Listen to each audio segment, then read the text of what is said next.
I'm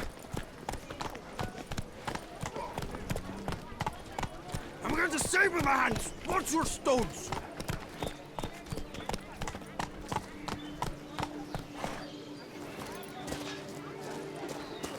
Hey, Edgar. Are the rumors true? Yeah, drink, food, and what's they know?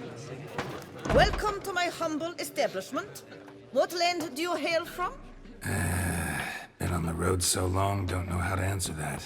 Let's just say I'm from the north. Ah, is it true what they say? About the war, death, destruction all about? Exaggerated. Not by much, though. Oh, forgive my asking, but I family in Eretein, see? So I'm curious. But please, do tell me what I can do for you. Mentioned you have a family in Eretein. Whereabout, if you don't mind my asking? In Vengerberg? You've been there, perhaps? Yeah, number of times. It's the hometown of my... of someone very dear to me. At any rate, pretty town, Vengerberg. Also didn't suffer too much during the invasion, from what I know. Phew. That is a relief to hear. A weight off my shoulders, I tell you. You play much Gwent? Up for a quick match, maybe?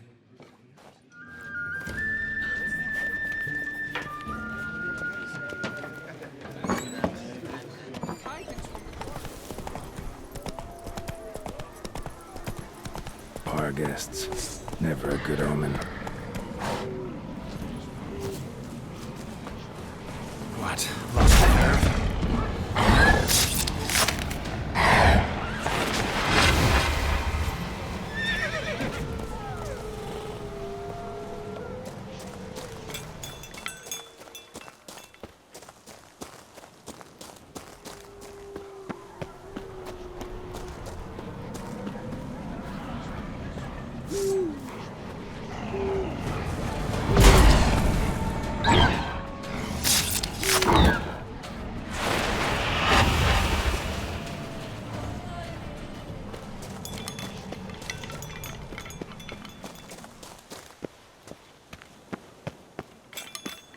Strange.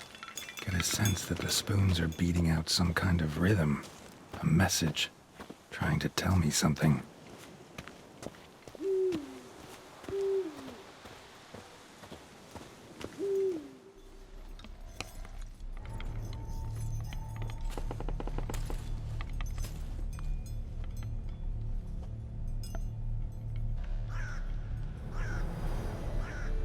None shall sit and dine with you at your table. No spoon you have shall sate you. Never again shall you wish to spy your reflection in the mirror. Sounds like a curse, all right.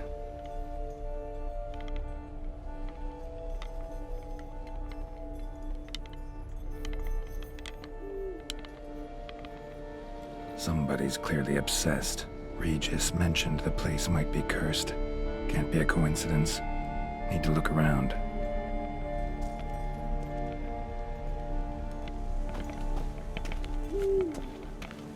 What a pigsty. Need to search it thoroughly. Find a way to collect some white saliva. White's obsessed. A real collector. Thoroughbred. Spoon's incredible. The craftsmanship. Must have graced a rich man's table.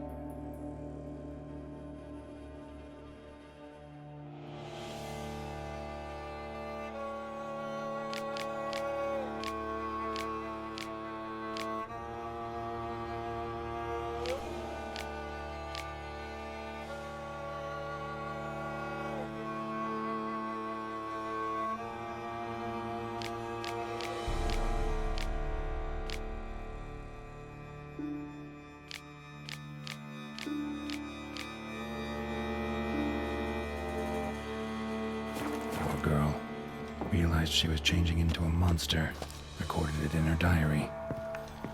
Poignant. Smashed mirror, as if someone couldn't stand to look at themselves. The monster. Journal's author, maybe?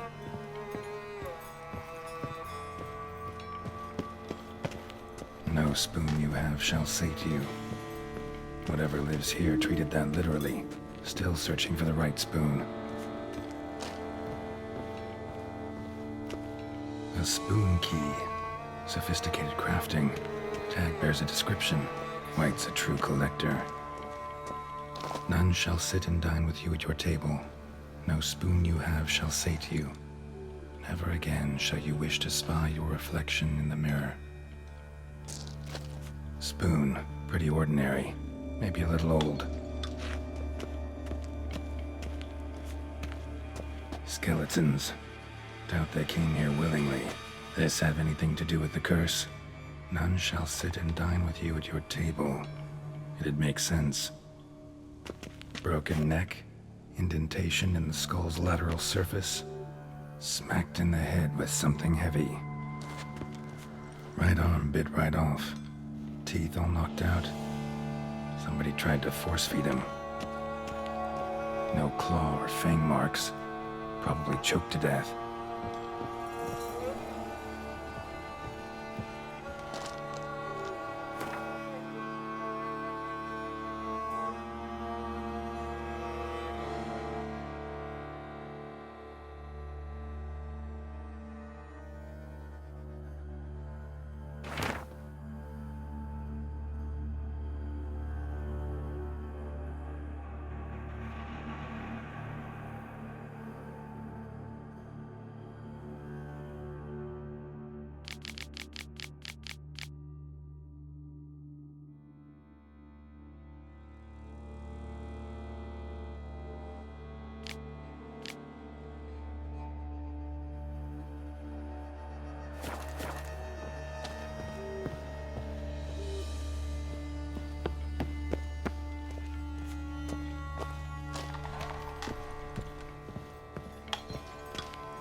Actually does seem like a White's lair. Bit atypical, but still. Cauldron should be somewhere around here.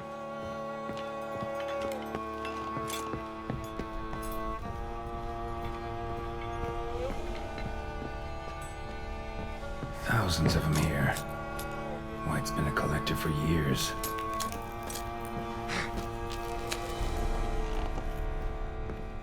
Another spoon. Yep. Just as normal as the last one.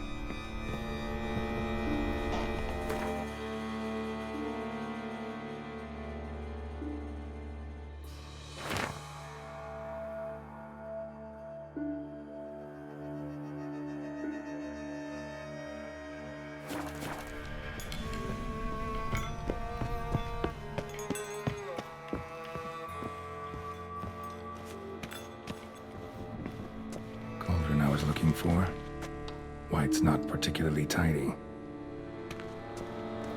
Table's set.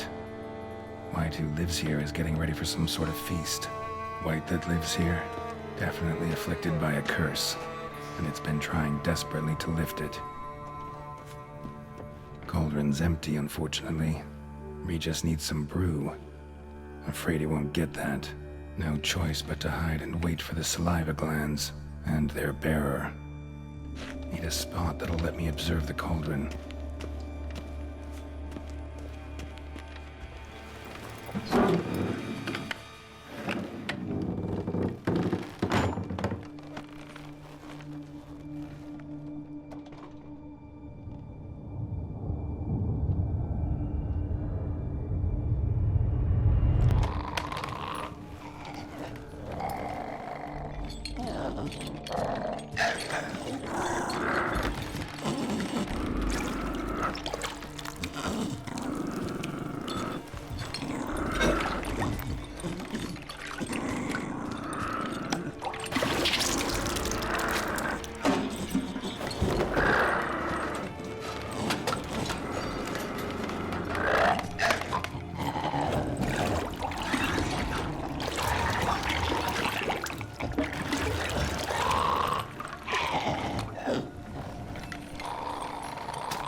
not gonna hurt you. Wanna help? I've seen the words of the curse on the walls. Think I know how to lift it.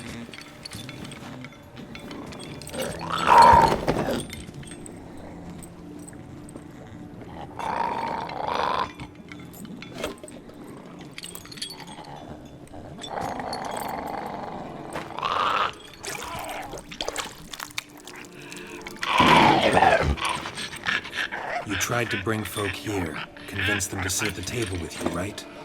Well, I'm gonna be your guest now. Your willing guest.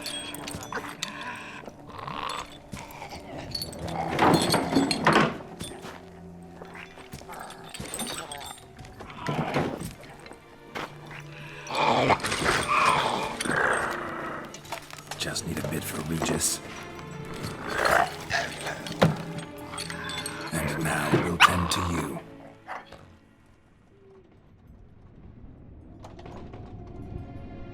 Need to get this right. Words of the curse were, "None shall sit and dine with you at your table. No spoon you have shall say to you, never again shall you wish to spy your reflection in the mirror."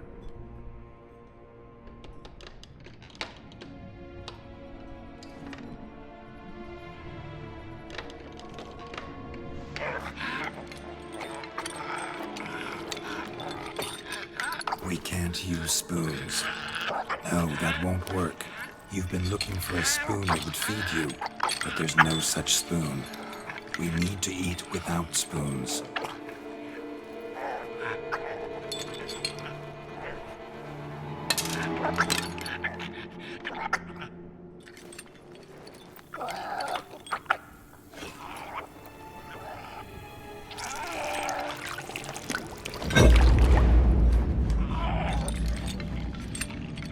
Open your eyes.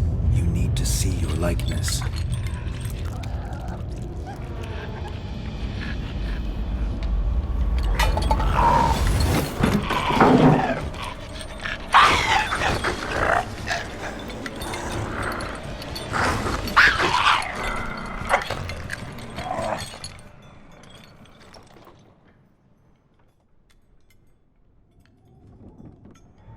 Think it worked.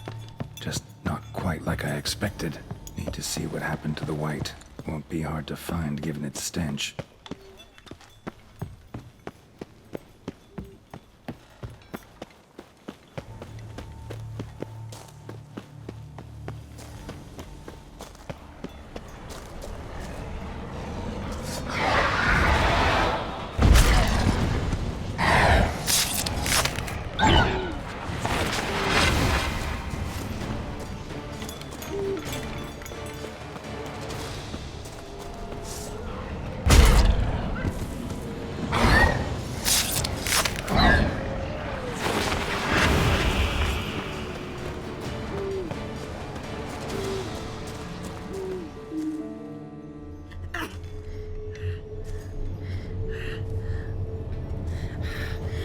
Easy. Not gonna hurt you.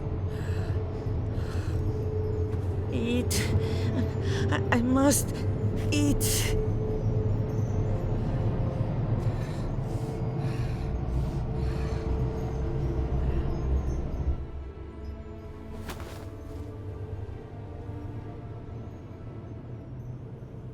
I'll take you someplace safe.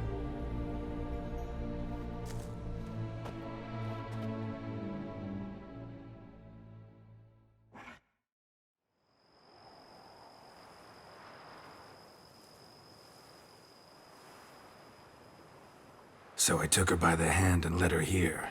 Seemed the only sensible place for her. You did the right thing, sir. She should recover quickly here. Don't worry, sir. I shall see to everything. She is safe here and in good hands. She'll soon be back on her feet. Might actually take a while. She hadn't eaten anything in over 100 years when I found her. Horrid. Whatever brought this about? Told me her story on the way here. Her name's Marlena. She was once the very beautiful and proud heiress to the Trastamara estate. One evening, when she was holding a banquet for friends, a beggar came to her gate seeking alms. He had a bowl and a spoon with him. He sat outside her fence and waited. I've heard of the custom. An ancient rite of hospitality that obliges one to give food and drink to such a guest lest he depart hungry. To neglect the custom is to bring great misfortune down upon oneself. Marlena didn't care a whit for the old customs. She drove the man off, saying she'd rather feed the leftovers from her feast to her dogs than to give the beggar anything. The beggar then broke his spoon, cast a curse. She was beautiful, so he said she'd never wish to look at herself in the mirror again. Since she adored feasts, he swore no one would ever wish to sit and dine with her. And as she even refused him the crumbs from her table, he swore she'd never find a spoon in the world that would sate her hunger. A harsh punishment. I imagine lifting the curse was hardly simple. Curses are tricky. They play on irony. Always gotta figure out what the catch is. Marlena had spent decades looking for a way to lift it. Transformed into a wight, she stole spoons and lured folk into her home, trying each time to get them to dine with her. Didn't work. So what did? Someone had to sit down and share a meal with her, of their own free will. They had to eat without using spoons, and make her look at her reflection. That's it? That was all it required? Simplest solutions are sometimes the last that come to mind. Besides, when you're a wight, it's pretty damn hard to find willing human company for a feast. I imagine so. But, most importantly, it is now over. Please, don't worry. She will be in good hands here. Starting to really like this place. Maybe we should keep going, refurbish some more. What do you think, BB? As you wish, sir. Shall we see to the house or the grounds this time? Feels like by investing a bit of coin, I could make the house more functional. Indeed, momentum is best maintained once established. Now that we've finished the general renovations, you might begin to consider such things as a new bed, or additional armor stands, or weapon racks. Also some new furnishings, and a fresh coat of paint on the walls would do much to improve the guest quarters. Thinking about buying a comfortable bed. Always wanted one. Excellent idea. In your profession, rest is supremely important. But say the word, and I shall order you a bed from the carpenters who craft comfort for the court. Great. Order me a fine bed, please. Think I deserve one at my age. True indeed, true indeed. I shall send a runner at once. The bet will be in place by this time tomorrow. Is there anything else you require, sir? Could use another weapon rack. Got some interesting pieces I'd like to display. I know of a carpentry shop in town which crafts the humblest lumber into true masterpieces. You need but give the word. Fine. Order the racks. Of course, at once. At most 1 day for them to arrive, is my estimation. Is there anything else you require, sir? Along the path, I've often picked up well-crafted, beautifully ornamented armor. Some of those pieces would look great on display here. I agree. It would lend the place a certain witch's air. Shall I order new stands at once, sir? Yes. Just please make sure they're solidly made and nicely finished. It goes without saying, sir. There is nothing worse than splendid armor upon a subpar stand. By this time tomorrow, they shall be ready to display your finest finds. Is there anything else you require, sir? Was wondering about the guest room. Not that I'm expecting company, but... Oh, but that is immaterial. All self-respecting homes should boast a comfortable guest room. What if someone were to drop by unannounced? Yeah, sooner we start on that the better. I can tell a man of action immediately. I'll see to it myself. The room shall be ready in 2 days, in my opinion. Is there anything else you require, sir? Starting to get into this whole renovating thing. There must be other things we can improve. What a splendidly wise idea. Now that the general refurbishment is done, why not see to the grounds? Perhaps renovate the stables, or return Madame Boleus's garden to its former verdancy? You know Roach, my horse? Well, we've been through a lot together. And since I've finally got a decent place to stay, I think she deserves one too. Oh, a sturdy stable testifies to a most honorable owner. Just say the word, and I'll have them start working on it at once. My Roach deserves the best.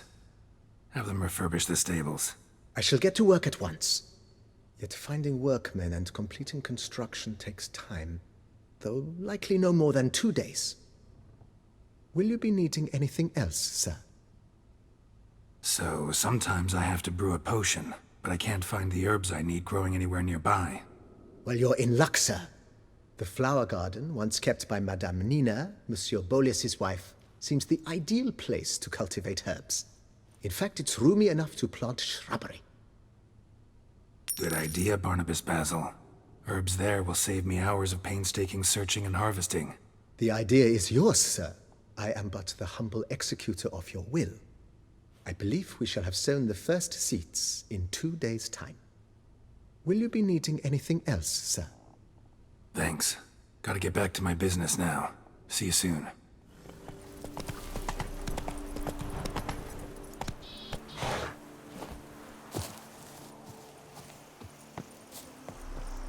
Help! Help us! Someone, please, help!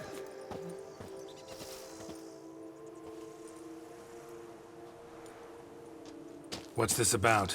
Monsters! Monsters there, in the cave! We managed to flee, but Hugo remains inside. Hugo? Our brother, he's still in there, inside. Help us find him! We'll pay you for your toil.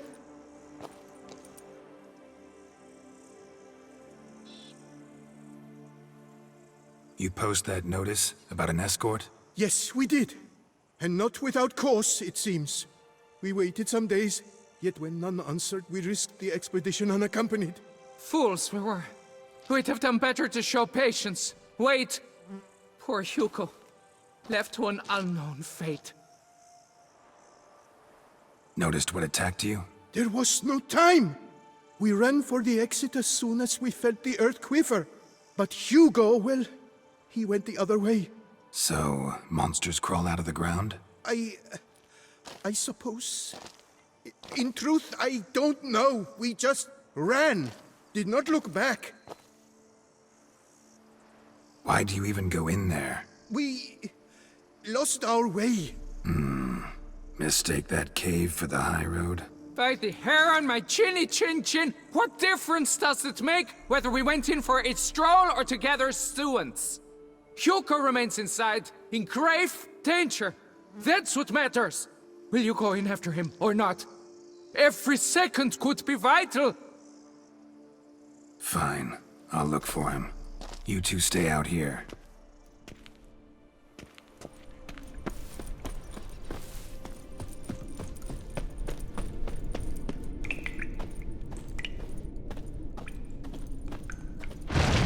Kicking balls, damn it.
Fresh blood on the blade. Weapon was Hugo's, maybe. Blood trail. Could be Hugo's wounded.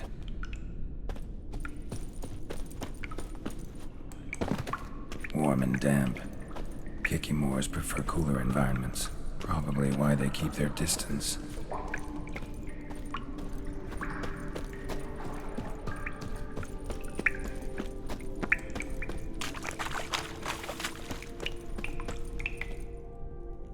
You, Hugo? Your brother sent me. Ja! Dizzards, scoundrels, tartmongers!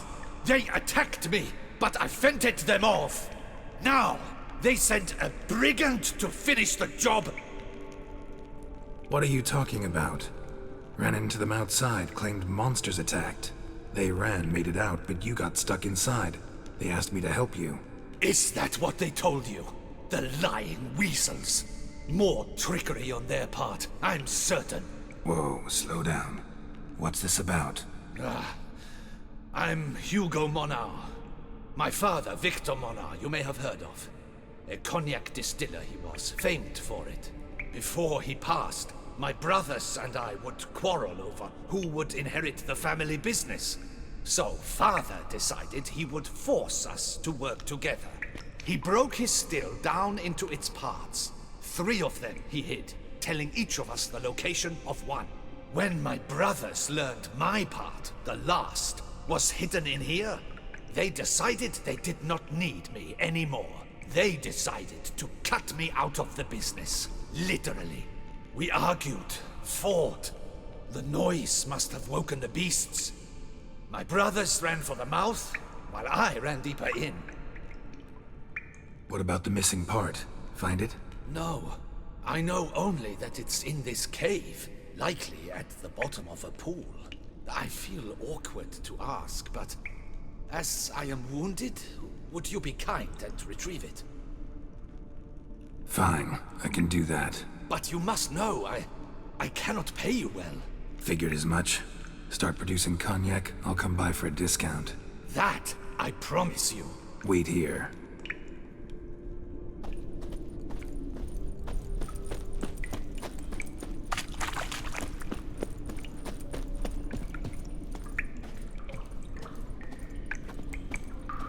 Damn, water's hot. Get burned if I don't watch it. Could use some protection. Maybe Quen will work.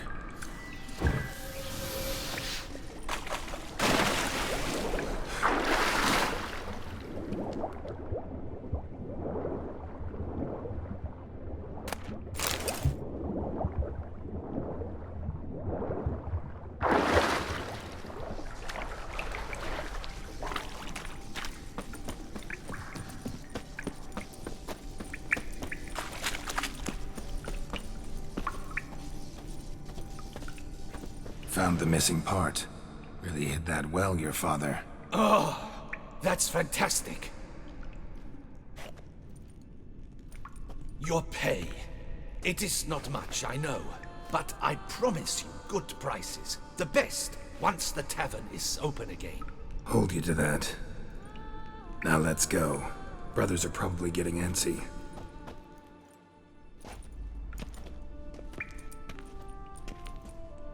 Wait, see there? My brothers. They've rounded up some thugs. They mean to attack me. We don't know that. Would you try to tell me it's a coincidence? That they return with an armed band? They've come for the last part of the still. They would kill me for it. Please, you're my only hope. Kill them. Elsewise, they'll kill me. Kill your brothers? You want that? Well, perhaps not them, but the other roughs, for certain. As to my brothers, I don't know. You couldn't perhaps render them harmless? Will you defend me? Not about to start cutting folk down because of a family squabble about some spare bit of machinery. We're going over there, and you're gonna settle this. Talk it out. But should they attack, you will protect me, will you not? If they attack, unprovoked. Let's go.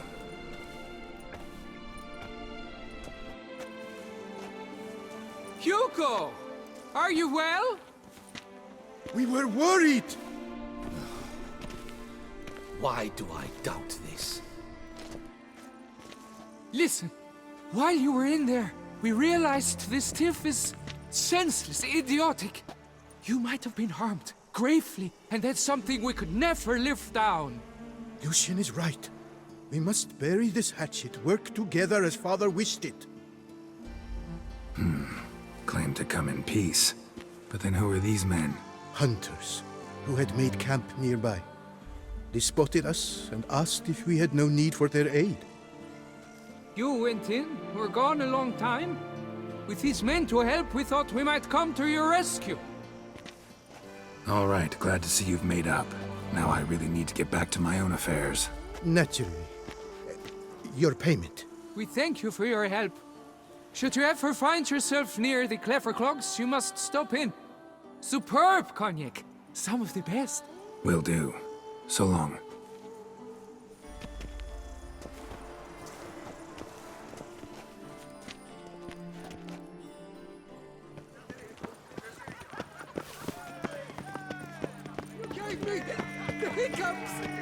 Come on! Come, Mr. Witcher! Was that A man truly of action, necessary? a man of valor. Are you not? Would you care to challenge Still Waters? Shall you face off against Still Waters? Shall you? Shall you? Like to know who I'm punching. This knight won't reveal his name or face. Won't say anything at all, not a word. Rein in your curiosity, sir. A knightly vow is no idle promise. Still Waters shall conceal both face and crest until such time as one defeats him. So, will you fight or not? I challenge you to a duel.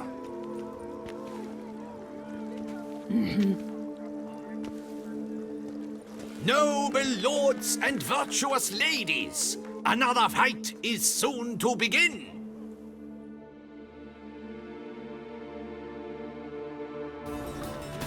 What? Lost your nerve?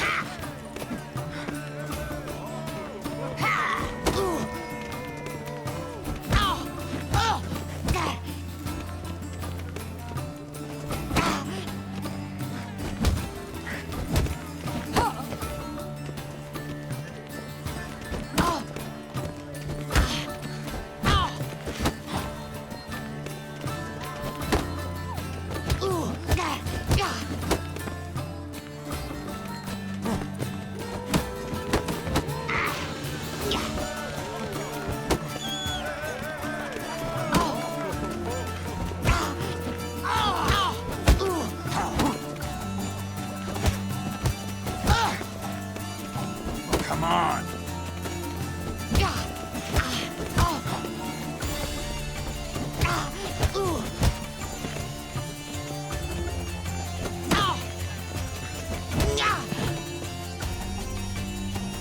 Ladies and gentlemen, the Witcher defeats the previously invincible Still Waters. And what about it was? Freed of his vow, the knight can now show his face. Your blows are strong and true. My congratulations. Thanks. Have you naught to add? I'm a woman. No wry remarks? What for? It's the 13th century. Nothing peculiar about it. Women own taverns, run farms, and fight. Will you not claim there was no honor in fighting a wench? No. I'd expect to hear that from someone who was afraid to lose to a woman. You've Colossus and Mancomb left to face. With that duo defeated, you can seek out the Maestro. Look for Colossus in the largest courtyard you can find in San Sebastian, while Mancomb you will find wandering about the docks south of Oakville.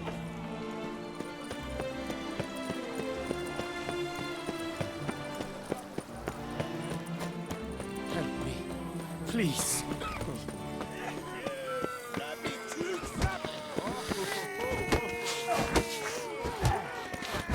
Hey, Master Witcher, will you face Colossus? Folk say those of your guild pack a thunderous punch. He's as old as Father William. I smacked him once. He spent a week wondering if anyone saw the crest on the carriage that ran him over. Proof your worth. I shan't waste my breath on you till you do. Oh, now you look to be a man in search of exertion. Hey, Whitelocks, will you dare to fight Colossus? Colossus. Interesting as monikers go. Or is that what his mother called him out of the womb, too? Why would she not have? Colossus, it rings out with pride and passion. So, will you fight? Fine, let's fight. Ah, boring. I'm not interested. Quick I am, too quick for you. It'll be knick-knack, paddywhack. Here's your arm bone. Where's the sport in it? Don't want to fight? Why bother looking for challengers then? Wasting my time. Whoa, a bit testy are we? A witcher, right? Let's do it like this. You parry 3 blows I throw your way, you win. But you can't swing at me, not once. Just deflect my blows, got it? Catch 3 of them, and I'll toss you double your wager. Feeling that generous? No, I just know you can't do it. No one's ever done it. Too fast, see? So, willing to try for 3 blocks? Fine. Doubt I'll have any trouble deflecting a few blows. That I get. At long last, one with a sportsman's soul. Now, listen. The rules say you're not to start your parry until I've cocked my fist. Standing with your guard ups, not allowed. Ladies and gentlemen, witness a most peculiar fight. How shall I say this? The Witcher has accepted a colossal challenge.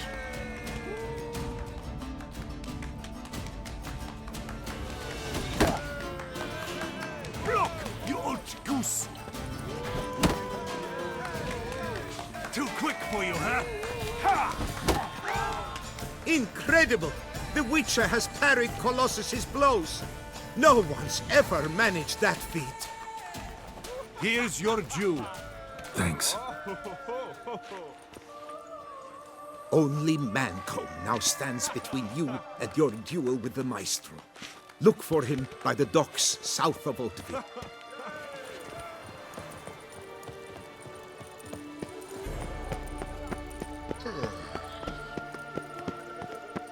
The jaw-dropping Mancomb awaits a challenger.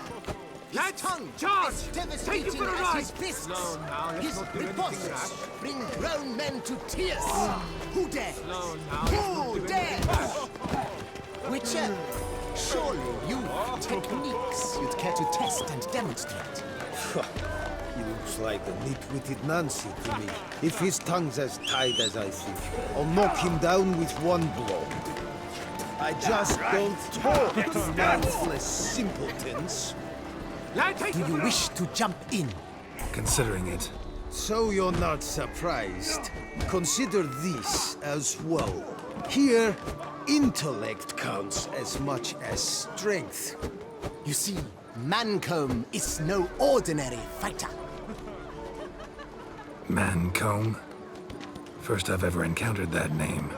One should never judge an opponent by his name. Master Mancomb is a saddler, though a valiant one at that. His blows are as fierce as his ripostes are sharp. Fine, let's start. Oh, my knees quake like a carnival rattle.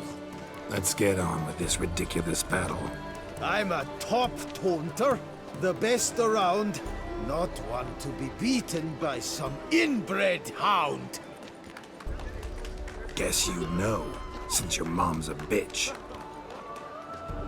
Ah, pathetic. This'll be easy. What's wrong? Afraid? Gut feeling queasy? Your bones look thin, your breathing's wheezy. Afraid one punch might kill you. It's got me uneasy. Should have quit before we began. Gonna make you wish you'd turned tail and ran. Why, you... bad... I've got to admit, you know how to roast a man. You win. Mean we're not gonna fight? Why? I told you, you've won. The Witcher wins, beating Mancomb at his own game. You out-tongued me, but only because I'm under the weather today. I'd have lashed you raw otherwise. Right, sure. Thus, you've gained the right to challenge the Maestro. Look for him at the docks, and congratulations. I'm impressed. Thanks. I'll take it from the left. This where I find the boxer they call the Maestro? Maestro, champ, the undefeated. Folk call him many things.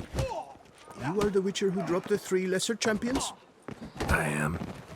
Come to fight the Maestro, but seems to me he's indisposed. Alcohol is the Maestro's remedy for his crippling shyness. He's a delicate man, you see. He'd never so much as hit a pillow while sober.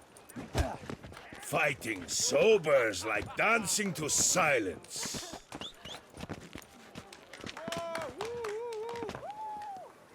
Forget fighting. Sure you can stand? You're blind drunk. Not your bum-bopping business.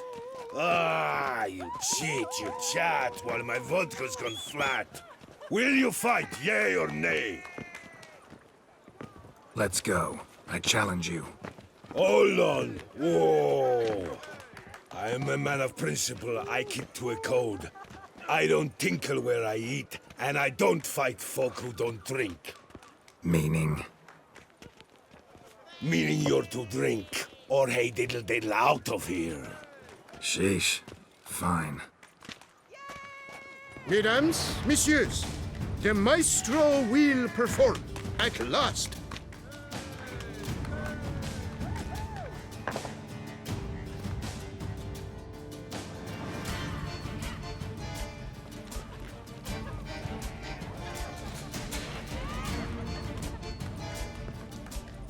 Let's do this.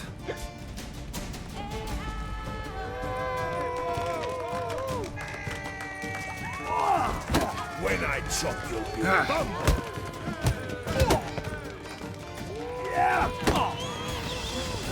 Hey, well done that. And the riposte, yes.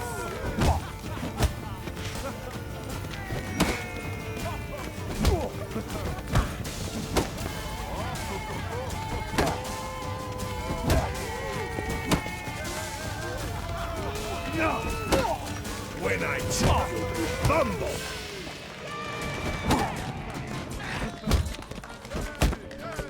Hey, well done that. And the riposte, yes.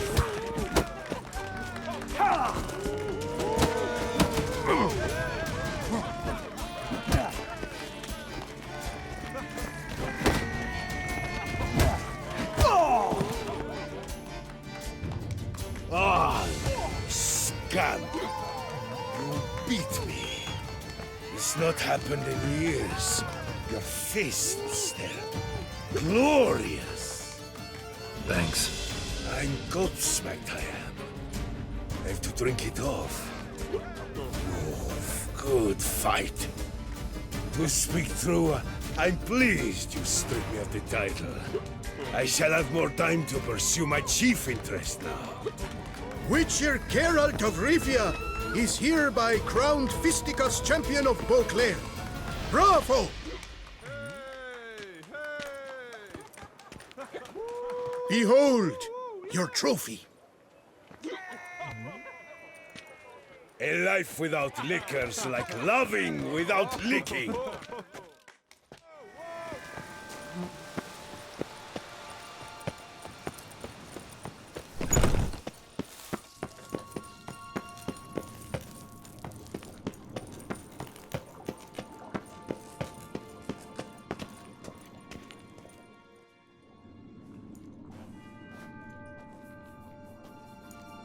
Think your friend's hand will make for a nice broth? You've clearly honed your sense of humor.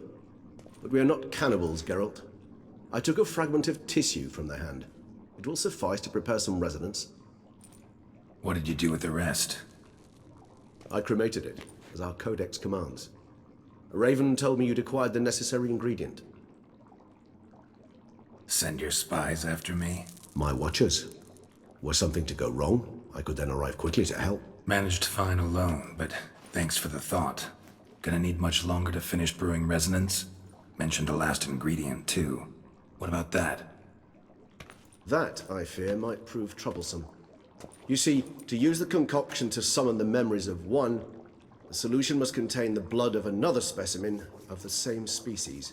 Shouldn't be a problem. I happen to know a higher vampire who should be willing to help. Right, Regis?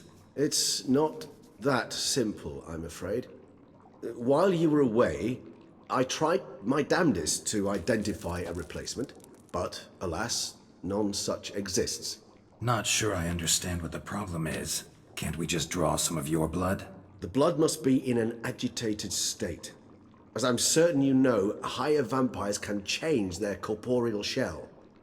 As our flesh changes, so does our blood's chemical composition. To make a long story short, I shall need to induce in myself a state of strong psychokinetic arousal. In brief, madness, rabidity. And that stands to be very, very dangerous. Dangerous? Why? I mean, you'll still be you, right? True, but I should be highly agitated, in a state of fury. You know better than I that fury cannot be controlled. If you've ever seen an enraged vampire, you know very well that all who find themselves nearby will be in grave danger. How will we handle that? I'd rather not have you lunge at me, claws extended. That makes two of us. But worry not.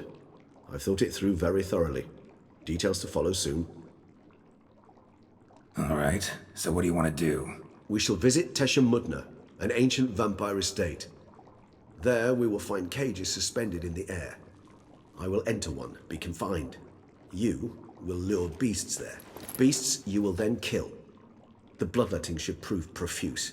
Abundant enough so that the blood scent will drive me mad. Wild. Teshem Mudna. What's it like? It is a place of torment. A torture chamber. Long ago, shortly after we'd arrived in this world, one among us named Kagmar developed such a taste and lust for human blood that in one night he could imbibe an entire village. This brought trouble on the entire species. Common folk wearied quickly of living in constant fear. They began to hunt us, seek the aid of mages and witches in tracking us down. So what? Not like they could ever hope to kill you. But they were bothersome. Forgive the comparison, but when did you last enjoy mosquitoes buzzing around your head? In any case, the other vampires decided something had to be done. Kagmar had to be caught and punished. A torture chamber was thus outfitted in the dungeons of Teshem Mudna. Inside it, a cage made entirely of a special alloy of silver, dalvinite, and meteorite steel. Kagmar was captured and locked in the cage. Sat there over 2 centuries, driven to fury time after time, never able to escape. Thus I know the cage will withstand the fury to which we shall drive my humble being. See no reason to dawdle. Teshem Mudna. Take me there. In a moment. Just one last thing.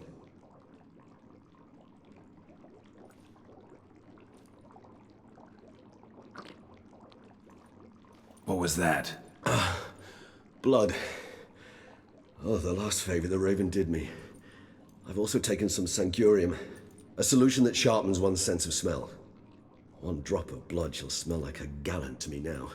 You crazy? You're a recovering addict. Your outrage warms my heart, Geralt. But you must remain calm. I have no choice.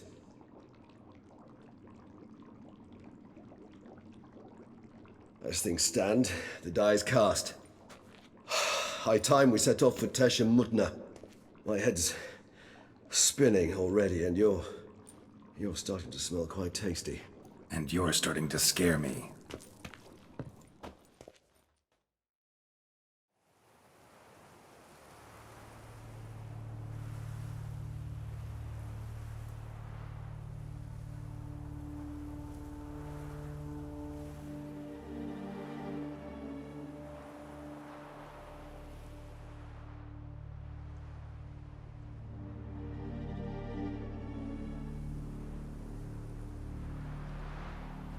We have arrived.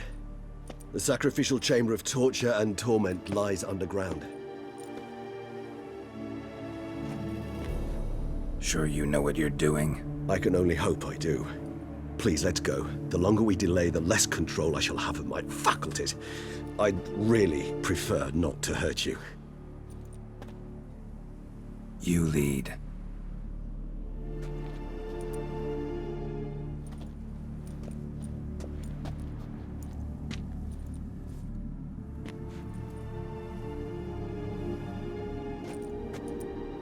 scurvers. Must be getting close to their feeding ground. Correct. I told you there'd be danger.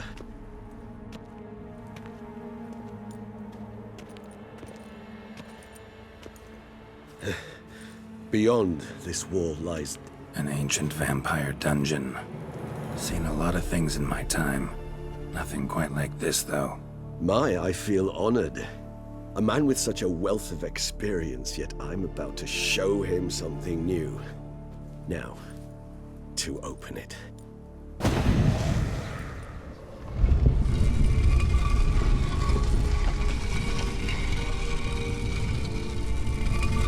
How the hell? It's an ancient form of protection against unwanted guests. The mechanism which releases the latch reacts only to a higher vampire's blood. Tricky mechanisms, a vampire hideout. Fortified, secured. Must have been important to your species once, Toussaint. It shall always be so. During the conjunction, the gate from our world into this one opened upon this land and no other. This was the first place we saw. Human husbandry and care? This for real? The author observed humans, their behavior, over the many years he spent breeding them. Morally suspect though it may be, it's a thorough survey of the topic. This place. There's evil here. Death hangs in the air. Yes. Great many beings have breathed their last here.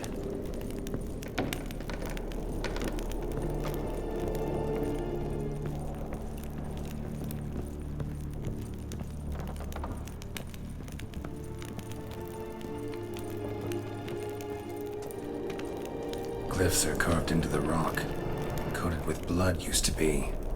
They mean something? They're emblems, symbols of, what you would call tribes, dispersed throughout the world after the conjunction.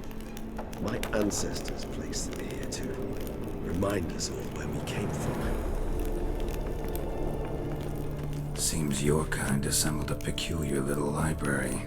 Indeed, though I personally did not lay a hand to it. And this one? Which tribe's this? Garisham. My tribe, and Dettlaff's. We both remained in this part of the world.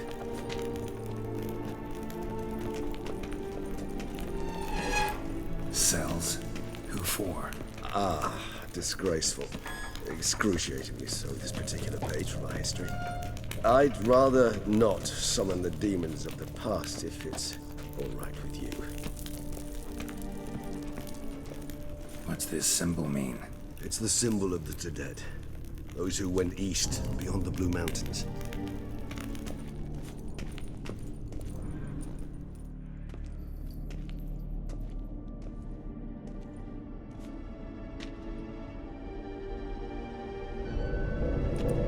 Charming place.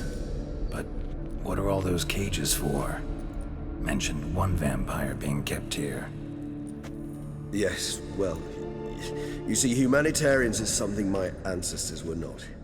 They concluded Kagmar would best be punished if he were tormented with the scent of blood he could not taste. Thus, they also kept humans here. Humans whose blood they slowly let. Kagmar ranted and raged in pain as those humans slowly bled to death. They treated them like livestock. Live bait. I'd like to be able to turn back time. Deny it, but alas, I can do neither. Feel shame for my brethren. That is all I can do. Don't take it so hard. Nothing you could have done about it. Let's get to work. Well, that was awkward. Fine. I prepared the bait. Please be so kind and place it, ideally at the tunnel entrances. The scent will spread most effectively then. Place the bait at the tunnel entrances. Monsters will catch its scent more quickly. When I think how these tunnels got here, send shivers. It was the natural order of things. The place reeked of death and it attracted necrophages.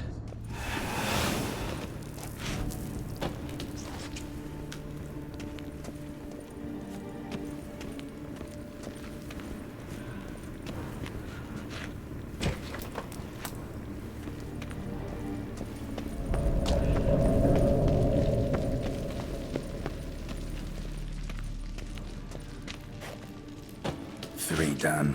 1 left. Think this'll work? I certainly hope so. Its stench is so thick, I wager it carries clear to Novigrad. This'll hold. Doesn't look like anything special. I told you. Khagmar thrashed about inside it for over 2 centuries. Appearances can be deceiving.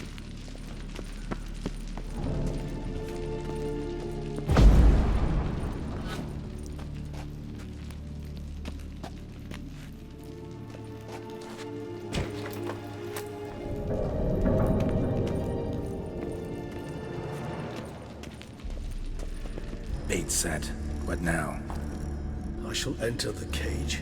You must chain me inside. The bars are made of an alloy that will prevent me from transforming into mist. Kinda thought you wouldn't want to. I shall be in great pain. My sole thought being to stop that pain. I cannot know what I will do.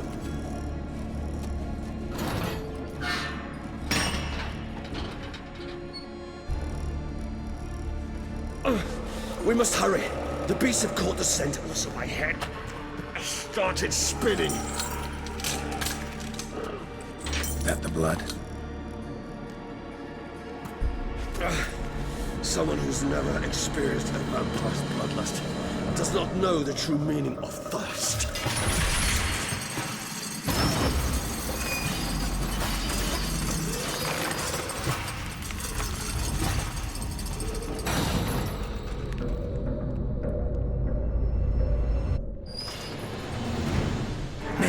Safe word. You know, something you'll say when you can't take it anymore. And what would you do once I uttered it? Don't know. Calm me down. Somehow. Please. You won't be able to. We must forge through this, that is all.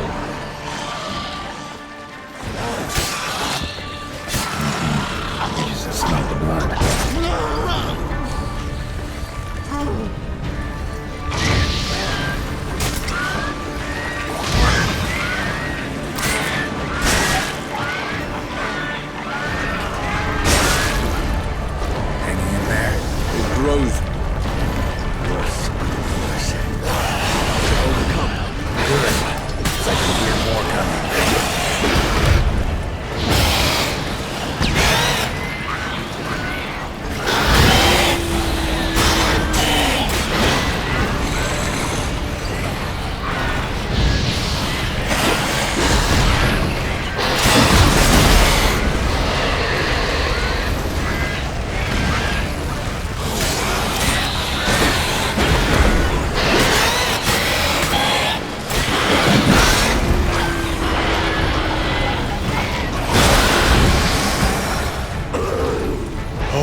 Dry in a few hours. Scent won't bother you anymore.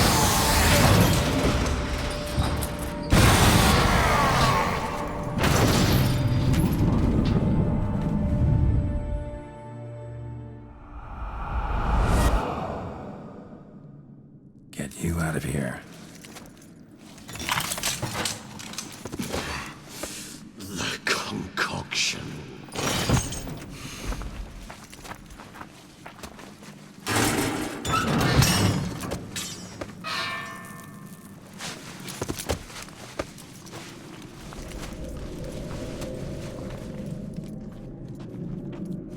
You can't finish it in this state.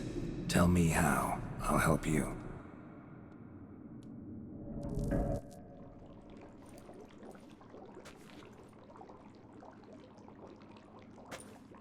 Any better? Far from ideal. And some time must pass before I fully recover. But yes, a bit better, thank you. never expected it to be like that. You didn't tell me. We need not discuss it. But we do. Because if I'd known you were going to subject yourself to torture... What would you have done? Found Dettlaff some other way. I did not wish you to use any other way. Did that occur to you? No, because I thought no being would ever willingly subject itself to that kind of pain. You vampires aren't any different from us in that regard. I told you. The pain is my way of paying my debt. The enormous debt I owe Dettlaff. If I had to do it again, I would in a heartbeat. Resonance. It's ready. Are you certain you followed the formula? The proportions were exact, the brewing time precise. This is important, Geralt. The slightest deviation could cost even a witcher dearly. Relax. Got some experience brewing potions. Very well. In that case, let's begin.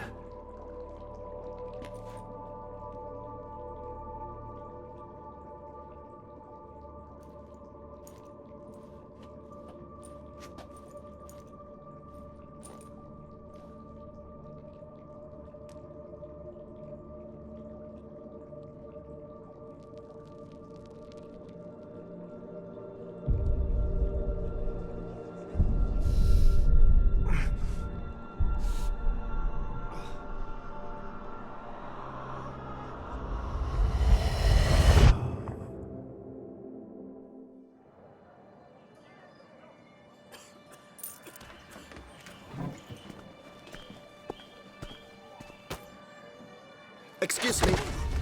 I shall only take a moment. You jumped the queue, sir. But Count, sir, you must understand. I've a meeting. The Count... Sir, you were next. Please, take a seat. This gentleman was here first. Step down or you shall regret it. Ah, fails to realize he was your friend, Count.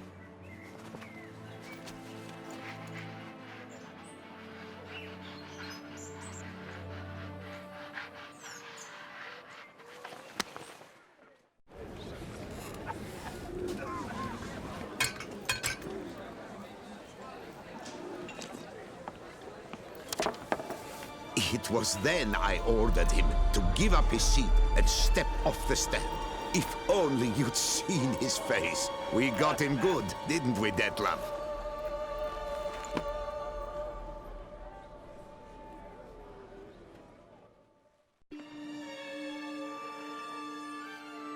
And then Mother insisted we buy the mill. Curious, eh?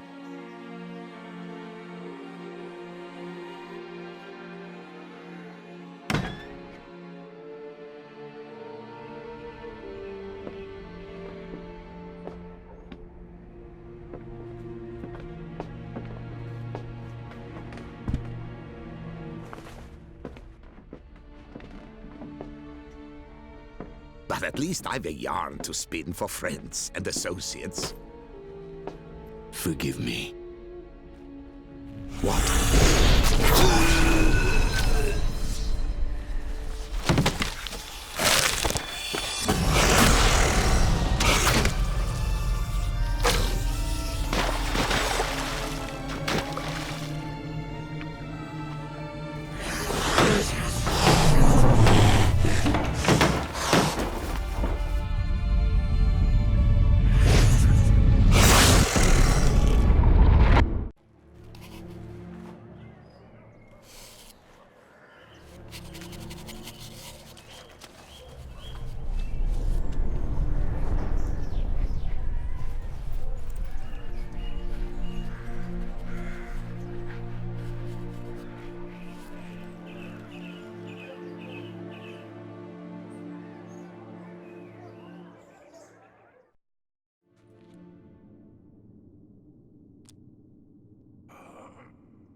Awake at last.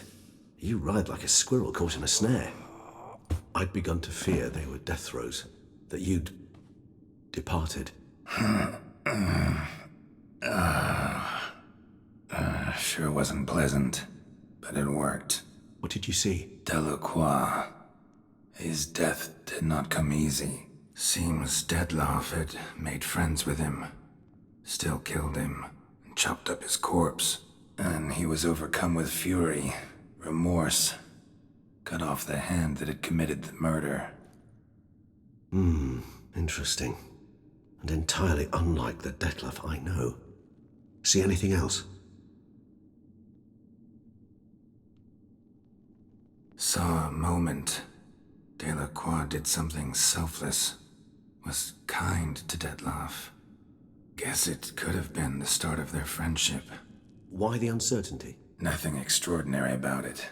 Normal, everyday situation, really. Visions were supposed to issue from strong emotions. Clearly the situation provoked such emotions in Dettlaff.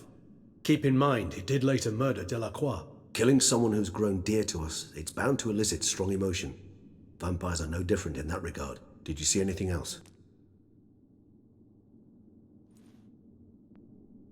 There was something.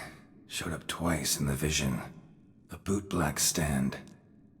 Dettlaff first met Delacroix there. Went back after the murder, actually. Peculiar. Stand was somewhere in the Port District. And the bootblack acted as if he knew Dettlaff. That would be even odder. Perhaps we should have a chat with the lad. Though I would expect no breakthroughs. It's our only lead. I'll go talk to him. Coming with? I shall join you later if it's no trouble. I don't yet feel strong enough to venture out. That's fair. Rest up. Be back as soon as I learn anything.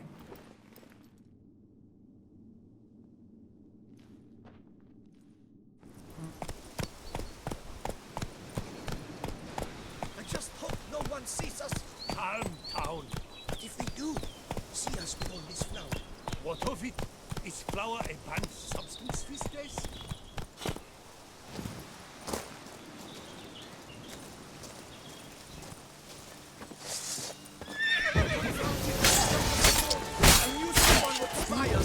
We must make he doesn't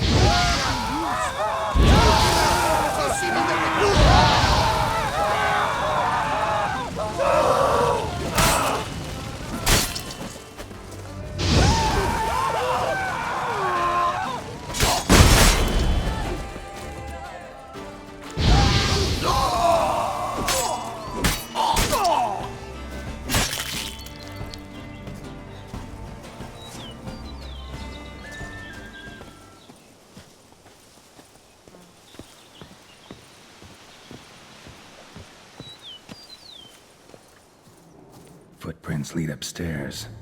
No peasant's boots made these.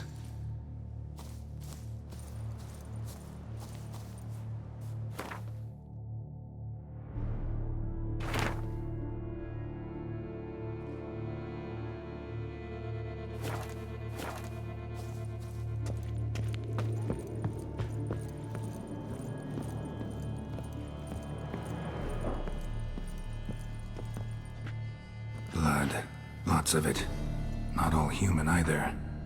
So this is where Dettlaff lost his hand. And where he quartered Delacroix. Definitely the scene of the crime. Not likely to learn much else here, though.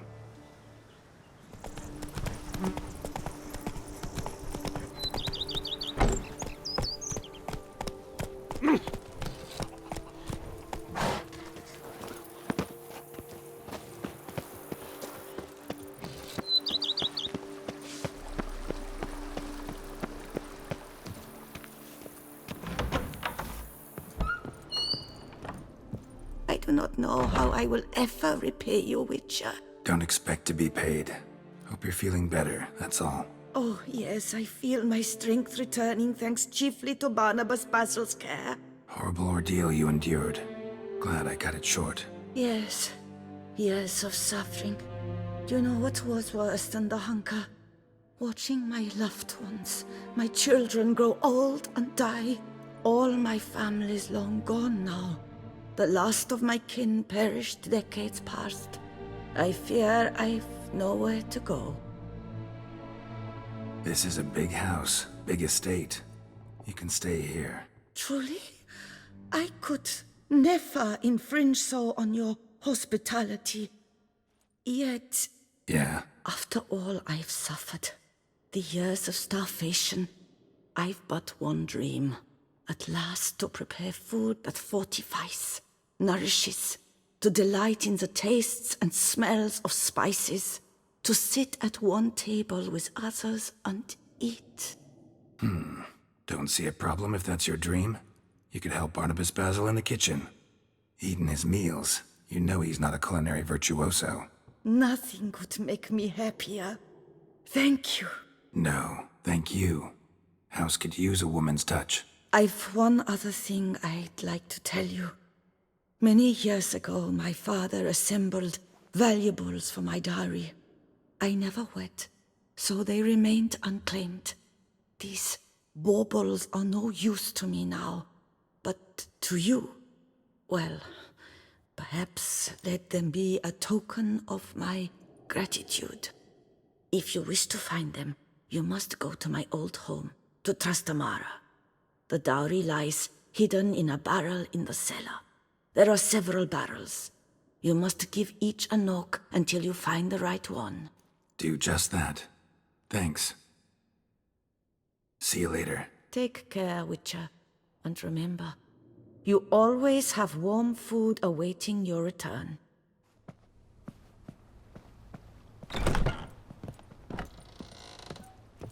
Renovations coming along all right, Barnabas Basil? Superbly, sir. General refurbishment has been completed, and I took the liberty of adding 2 racks, each upon which you might hang weapons and armor, if you've some pieces you'd like to display.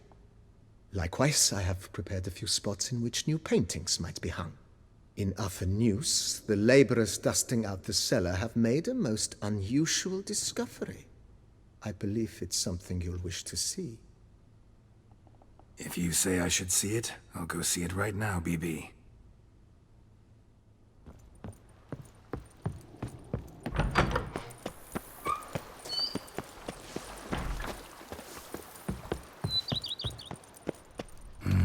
Strange. Something behind this wall, I think.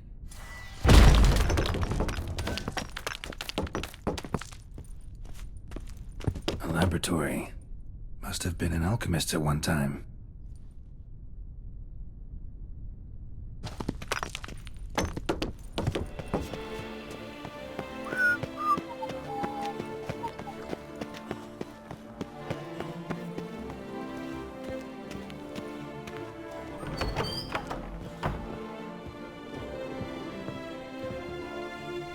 I'm back.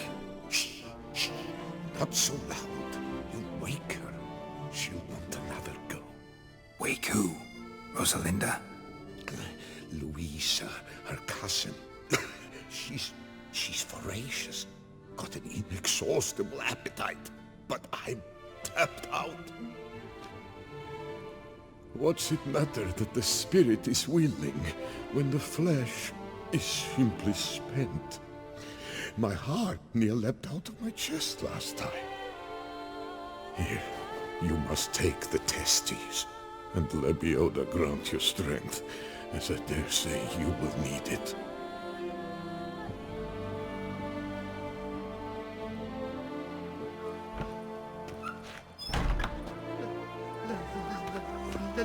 Let me live.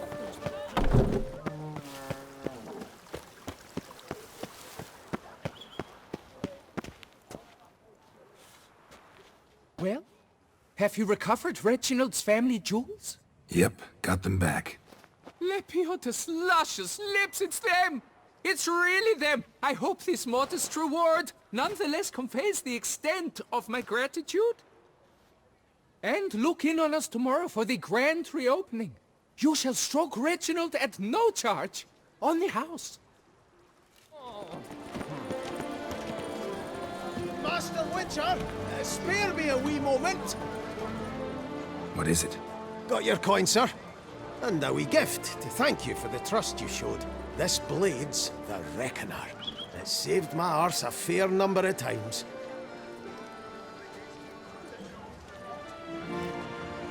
Thanks, Gianfinelli.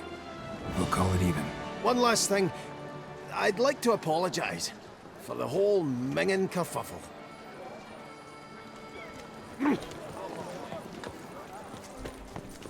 Cut you, you little fart! Whatever's the problem, kind sirs? This smut. Rain or shine, it's all right here. And now we know why. You dump your waste in front of our shop? We saw you. Oh my, sirs. You really ought to go easy on the wine. So how would you explain it? Whether it pours for a week or the sun bakes our pates, we've always mud up to our ankles here. You can't blame me for Beauclair's fickle weather. Fickle weather? I've seen you. You empty your chamber pot in front of our shop each morn, so folks will dirty their boots, go to you to get them cleaned. A far-fetched conspiracy theory, sirs. I'll conspire to welt your bum with my belt. Come here. Leave him alone. Just who the spit are you? His father, and you won't touch him. I won't let you. Oh, poppycock.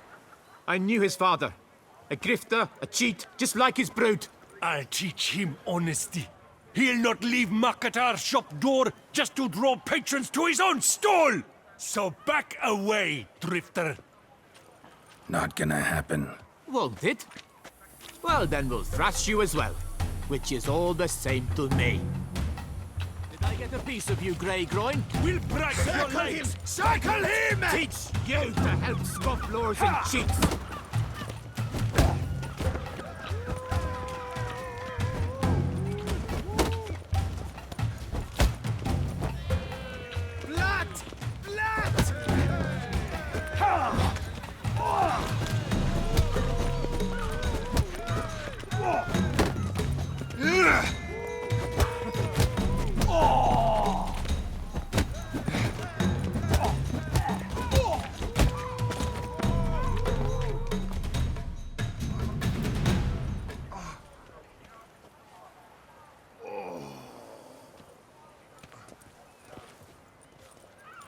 What's the meaning of this? The brawl? Who started it?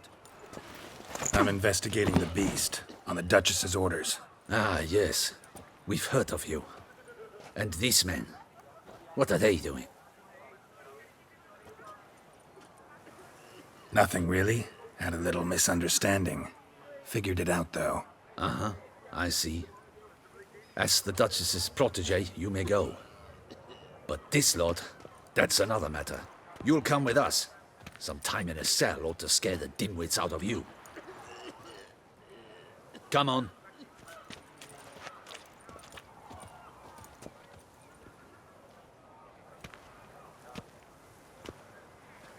You're very good with your fists, sir.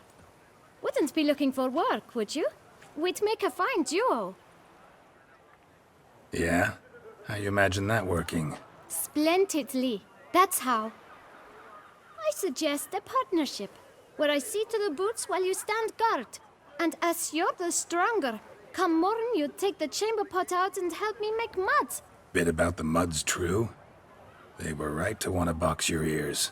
I've got to make a living somehow, so what say you, sir? Partners? Let me think about it. Listen, I'm interested in a certain gentleman. Oh, wait! Before we get to talking, please, take a seat. But my boots are clean. In this city, no boots are clean unless they've just come off my stand. A seat, sir, please.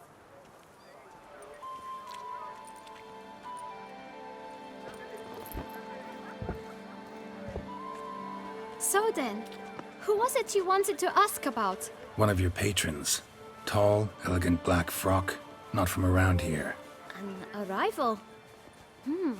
Indeed. I hear a faint bell ringing. A modest sum might make it sing out loud and clear. How much? Let's say 500 crowns. What? Gotta be kidding me. What would you even do with that kind of coin? Expand my venture. I'm sure you can imagine. Have a proper stand with a big sign. I want a new box too. New polishes, new brushes. And if I've enough coin left, I'll buy a share in a launderer's. Get wastewater for free. Got it all planned out. I should think so. Capital is all I require. No way. Not about to contribute to your shady venture. You'll tell me what you know, for free. Yes, sir. Of course, sir. As you wish, sir. I know the fellow you seek, though I don't know his name. A steady patron, gets his boots cleaned every few days. He's very good to me. Always pays me a premium.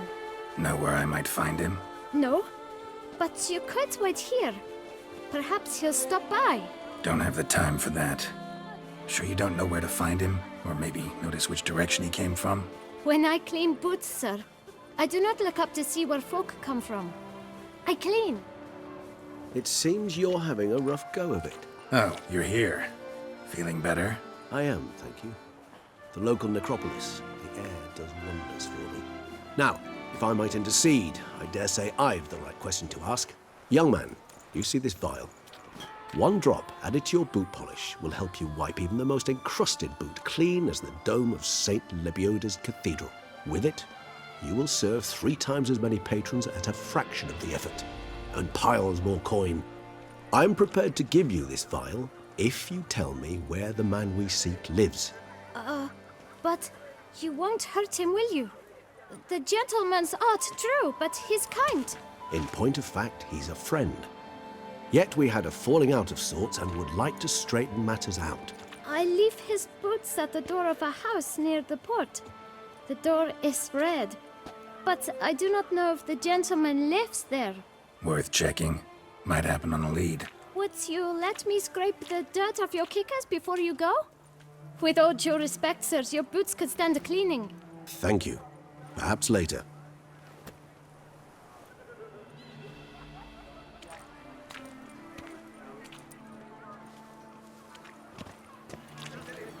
Handled that kid pretty well. Finding the right approach. That's the trick to dealing with children. Yeah, saw that. Meaning, the right thing to bribe them with.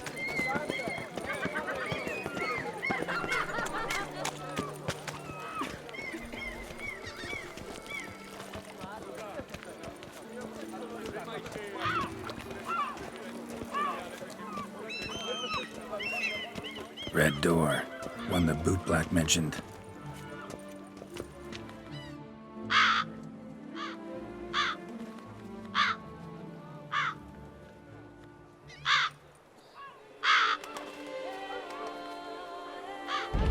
Won't budge. Gotta break it down. You might just as well stand out in the street, pound on a drum and holler, "Dettlaff, I'm coming for you." A bit more finesse, I implore you. Let's hear your idea. Give me a moment.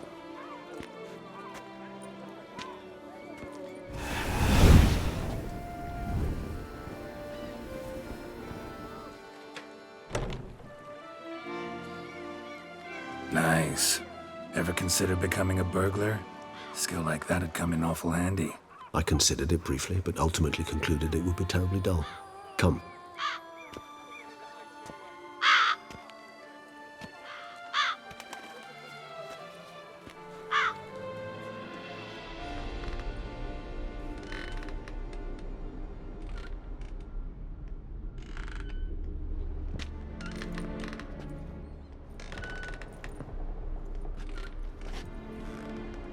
He here? Sense him. No, he's not here, but he was here recently. His scent is still strong.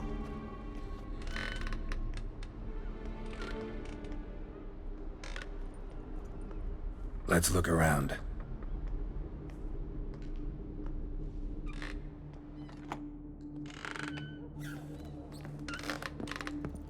Old toy. No use to anyone. Shame. Must have brought someone joy sometime. Somebody fixed this recently.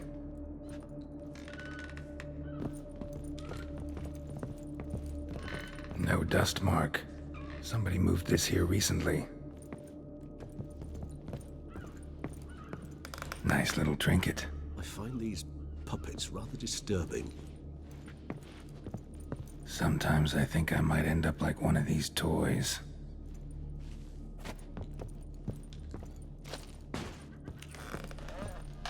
Attic, let's go. So this is his nest. Need to look around.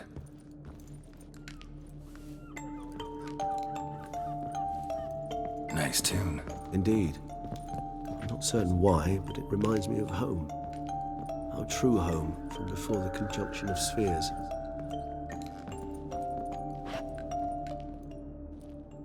Look, slips of paper, name on each. Count Crespi, Count Dulac, Milton de Peyrac-Peyrin, Count Delacroix. Dettlaff's victims, one and all. But that's not his hand. All of it written using the same ink.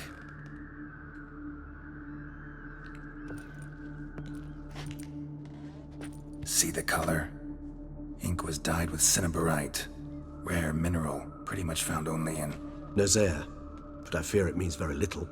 Anyone could have imported such ink. Fair enough. Still worth remembering. Look, this slip is stained. With wine. Not much to go on either. Especially not in Beauclair. Perhaps. Yet perhaps also worth remembering. Dettlaff's handwriting. Seen many samples? A handful, but mind telling me why you ask? Listen, I know you want to believe he's somehow not responsible, but maybe you're just wrong. Could be he himself wrote those names out, stained that slip with wine. No, Geralt, I know him. In a fit of rage, out of passion, I could believe he could kill. But murder? A series no less, planned out? It's simply not him. A hideout in the city? Learning his victims' habits? Noting down their names? No. Someone is controlling him. Of this, I am certain. Still got nothing, basically. Need to look around some more. Let's get to work.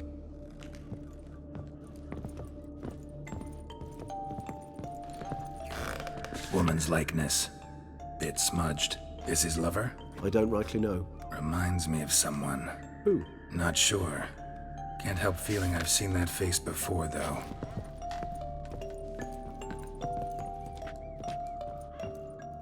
Dettlaff van der Eretein, you do not know us, but we know you to be a vampire. We know also of your weakness for the wench they call Renawed. Now you know this. We shall chain her down and let rats feed on her. We shall flay the skin from her flesh. Yet you can save her.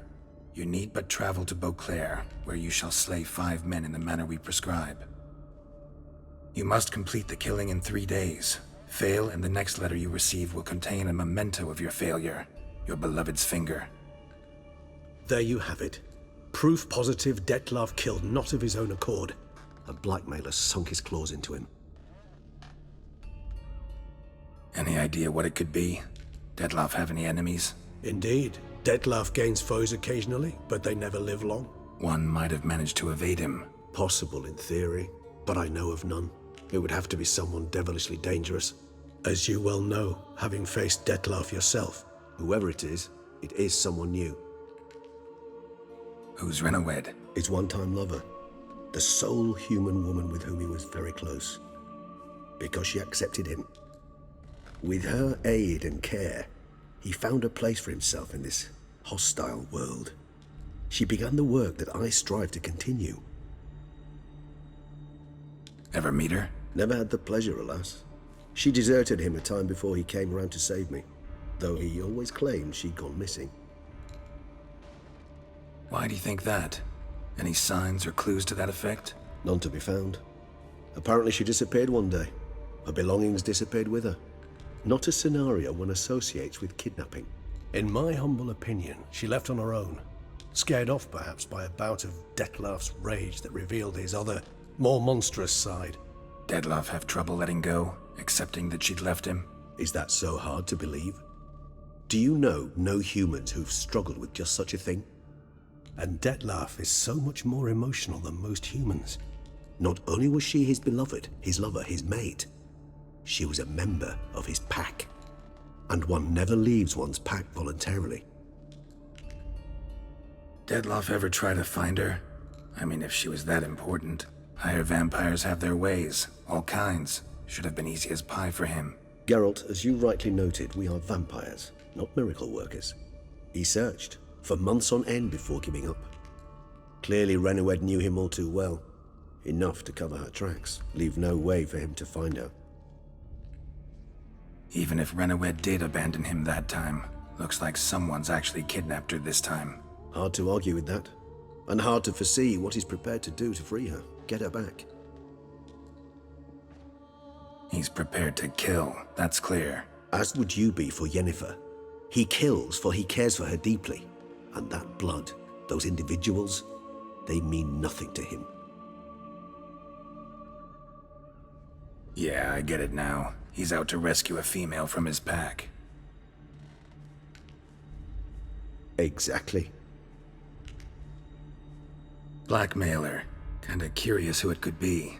Why is that? Regis. Somebody kidnapped a vampire's lover. Bold to begin with. Now they're forcing the vampire to kill. A vampire you yourself insisted no murderer. Blackmailer's skilled. Someone special. Astute. Now that I think of it, I'm beginning to wonder if... It's not one of your kind? Another vampire? Precisely. The plot thickens. Just a hypothesis. Wouldn't set my heart on it till we know more. Right you are. Let's sum up what we know. Seems Dettlaff's being blackmailed. Someone's been feeding him his victims' names. All noted down using one and the same Nazari ink, and not in his handwriting. Not much. But enough to ascertain Dettlaff's innocence, clearly. Not how I'd put it. Doubt it's how the Duchess will see it either. I trust you to convince her. And then... What? Go on, don't be shy. See you've got it all figured out, including the grin I gotta wear. It's a rather bold plan, but... Were we to find Renawed, we would strip the blackmailers of their hold on Dettlaff. That's one idea. Could be worth a shot. But what about Dettlaff? He gonna go on killing while I'm out searching for his lover? He will not. I shall convince him to stay his hand. Assure him you're a friend seeking to help. I'll await him here. He's sure to return sooner or later. Think he'll listen? He will. Ought to wait with you, maybe. No, he'll sense you from a mile off. Simply fail to appear. I'd better stay alone. You must trust me on this. Fine. Need to report to the Duchess first. So be it. We'll await you here. Dettlaff and I both.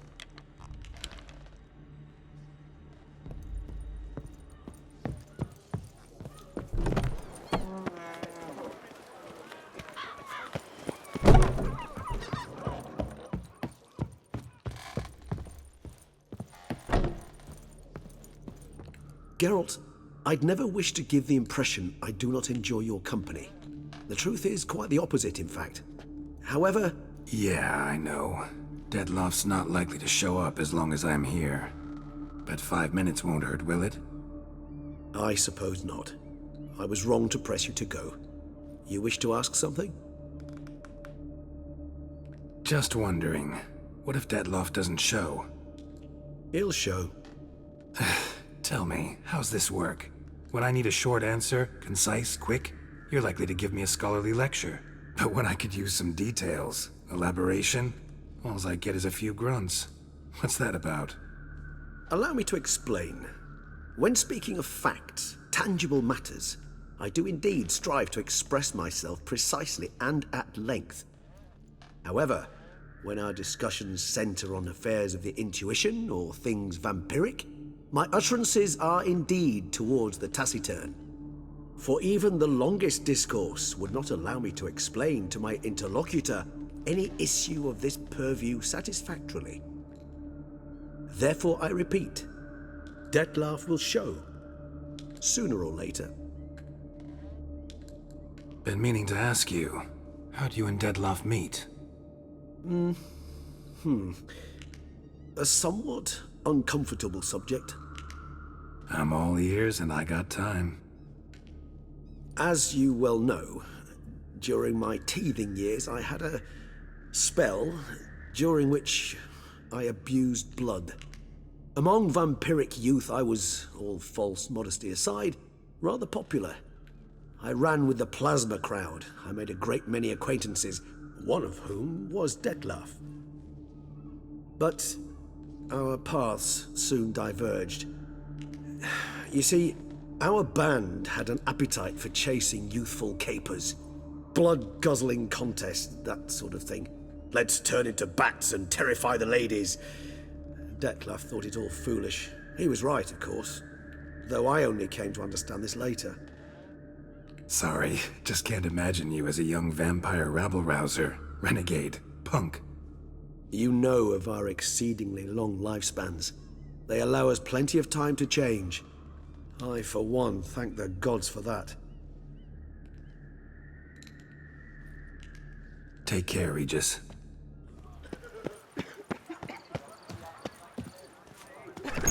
Is this what booming means? Cognac selling like fresh buns on the morn. Pleased customers screaming about. Fathers desire that we work together. Can you see the wisdom of it now? Yes. Papa knew this would work. Ah, Witcher, greetings. What brings you here? See you made up with your brothers. Looks like business is good. All true, all true. I cannot complain. We'd been rivals all our lives. So at first, it was hard to agree on anything. Yet, gradually, we realized we had no other options. Suddenly, it turned out we work well together. Nice to hear. And we've you to thank for it. Had we not met you, nothing would have come of our quarrels but heartache. Thank you, Witcher. Glad I could help. Time I was on my way. Farewell.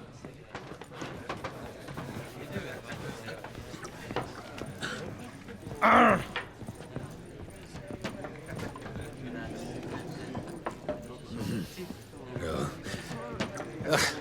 Quiet down now, shh. What's this about? The notice, is that it? Are you a Witcher, Master? Noises at the cemetery. You the one they bother? Yes, and I'm alone in that, it seems. That is, no one else has bothered to take any steps, though all must hear the racket.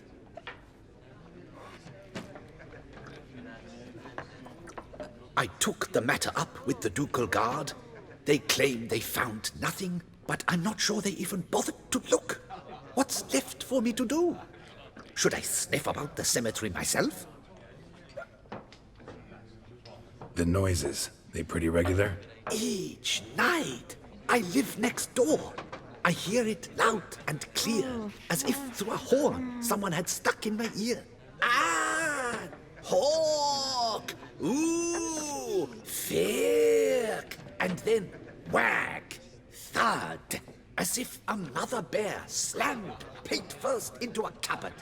Know exactly what you mean. Fine, I'll tend to it. Any victims? Someone go missing recently? Or are we just talking noises? No one's come to harm, thank the gods. Why? Do you think it might be a monster? Could be, but doesn't need to, though. Might also be grave robbers, tramps. Remains to be seen. I can't rightly say what would be worse. Whatever the case, Godspeed, Master.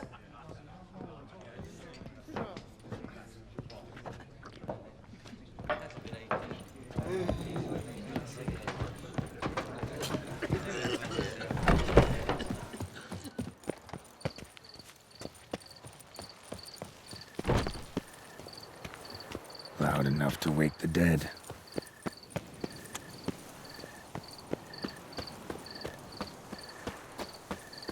Strange. Can't hear anything now. Damn it. More fighting. Noises coming from the catacombs, it seems. So, noises coming from here.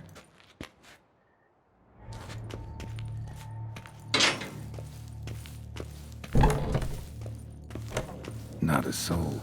Strange. Doesn't look anything like a grave hag's lair either. Smashed, as if someone threw it against the wall.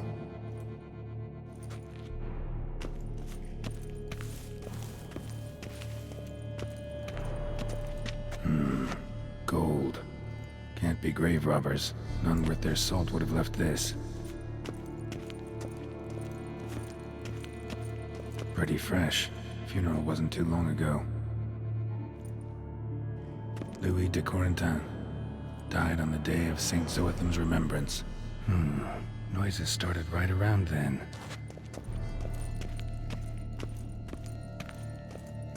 Here lies Margot de Corentin. No sign of monsters or grave robbers. Bit of a mess, that's all. Maybe this isn't the spot after all. Strange.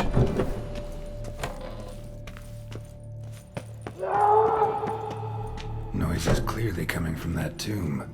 Impossible.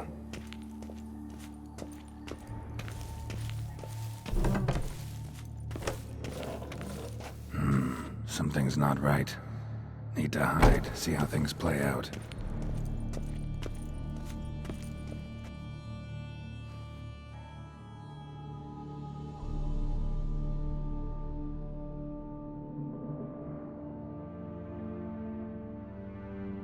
You'd rather lie about all day, flipping those cards like some dwarf. Disgusting. Indeed. Far better to stand at the door of Lebioda's temple, mumbling prayers from dawn till dusk. Ingrate, I prayed for you, that you would cast off the yoke of gambling.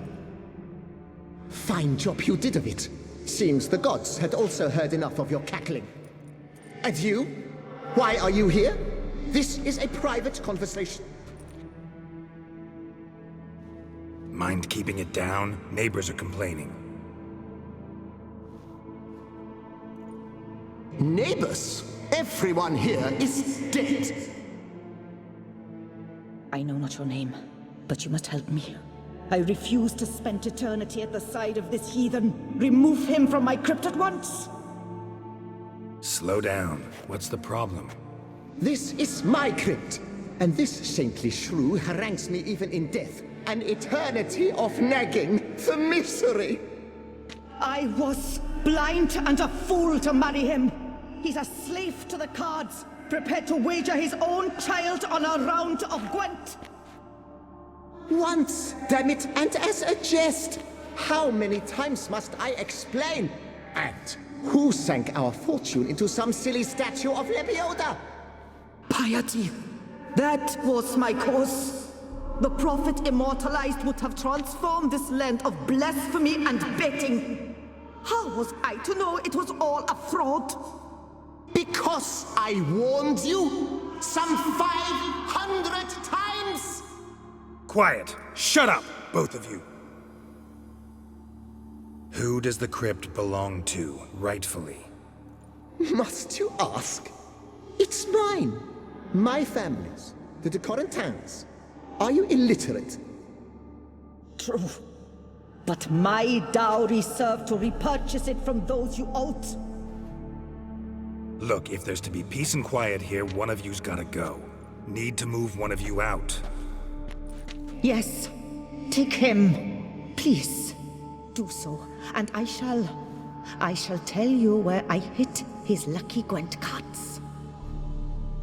What? I knew it was you! And now you would evict me from my crypt, then pay for the deed with my cards!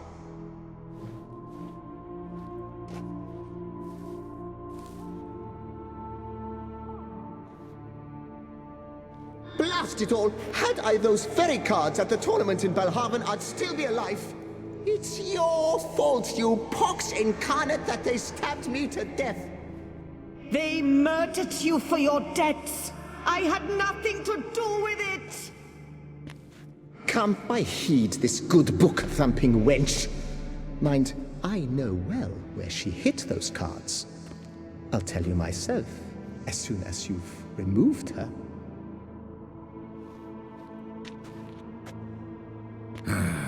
Need to think about it. All right, gotta move one of them out. Thus spake the prophet Lebioda. Thou shalt not play for coin. After which he promptly added, "For you shall have none left for me!" Heretic, shut your mouth! I shall speak to you no more! No, no, it is I who shall speak to you no more, you old tart!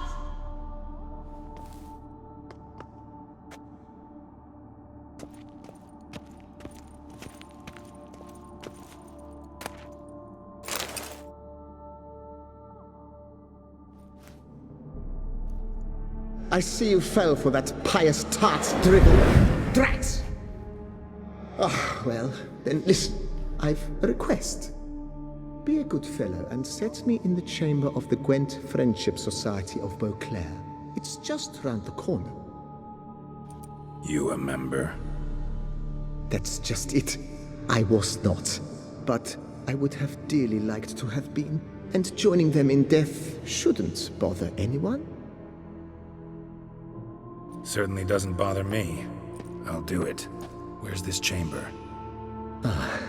Once you enter the catacombs, go straight. The chamber will be on your right, near the corridor's mouth, and I thank you.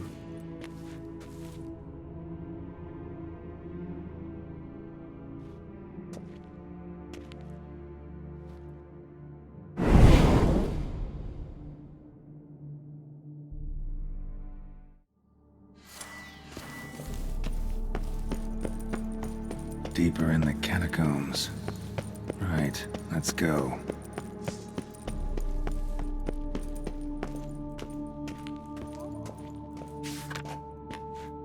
Private chamber. The Right Honorable members of the Gwent Friendship Society of Beauclair. This is it.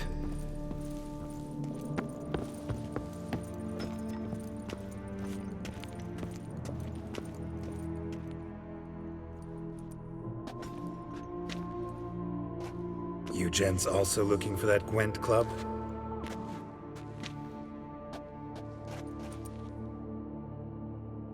What the poking devils? Who are you? Who sent you? So many questions, so few answers. Blimey, we're the plumbing philosopher. Get the smarmy cat diddler, lads. If I only had a crown for every time a bunch like this.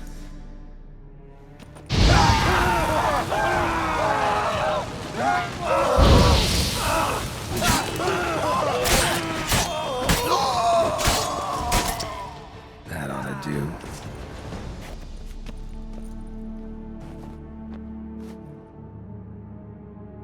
Right. High time Margot paid up. Done. Now where you got those cards? Leave the city through the Cooper's Gate, then veer right. Our house is easily recognized. A tree adorns the sign above the door. I buried the chest in the garden, beneath the rose bush. Tree on a sign, rose bush. Think I got it.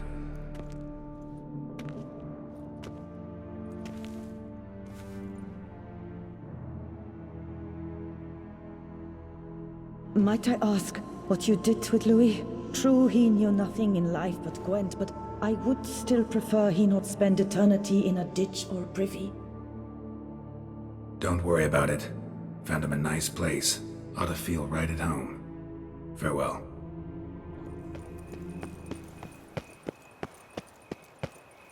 Tree on the sign. Must be the house.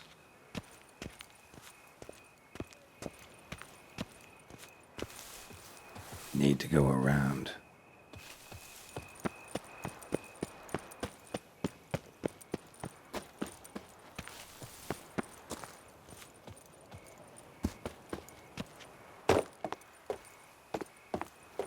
Medallion's humming. Something's not quite right.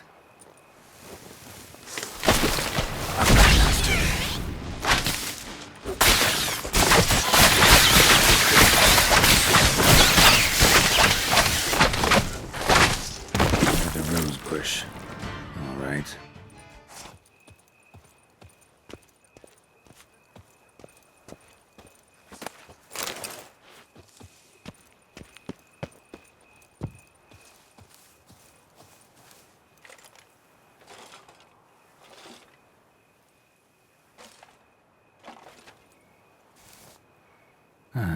Just like she said.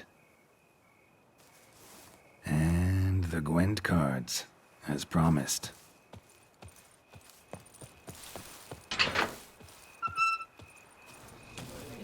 Hey there, I'm done. Cemetery ought to be real nice and quiet now. To sleep in my own bed once more. The clogs has grown intolerably loud. The punters bellow like men possessed. One madman especially, always shouting, "Order in! Order in!" But tell me, at the cemetery, what was it? Beasts, as you claimed? Nope, just a marital spat. That's it? But they hollered like skewered polecats. Sorry to bother you with such a trifle. Here, for your trouble. Thanks.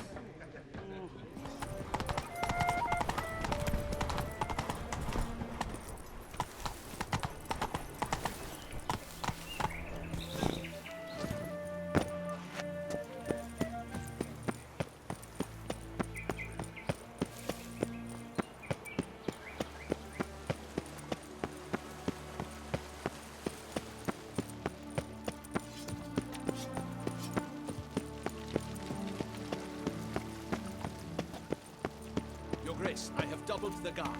The palace is secure. And what of the funeral preparations? As your grace wished, the deceased will be buried with the highest honors. And our dearly departed Milton de Peyrac-Peyran shall posthumously receive the Order of Adamata. Geralt of Rivia, Master Witcher. I was not mistaken. You arrived and trouble followed soon after. Step aside. Got a matter for the Duchess. At last, Witcher. We've been on tenterhooks. Did you catch Milton's killer? Case is more serious than we thought. The beast? I couldn't kill it. Didn't manage. We sent you after a monster, and you return with nothing? We are very disappointed. Situation's not quite that simple. Beast's a powerful vampire. Is this a problem? Is it too much for a witcher? A monster slayer? But everyone knows how to end a vampire. Draw him by trick into sunlight. Or arm yourself with ample garlic and drive a stake through its heart. Garlic's useless against vampires.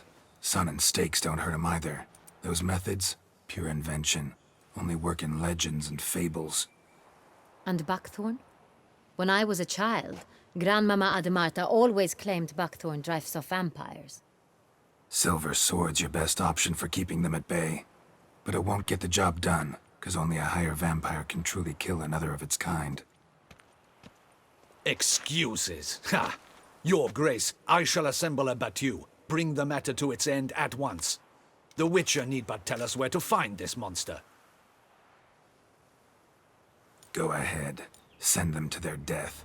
Certain death. To a lone Witcher, perhaps.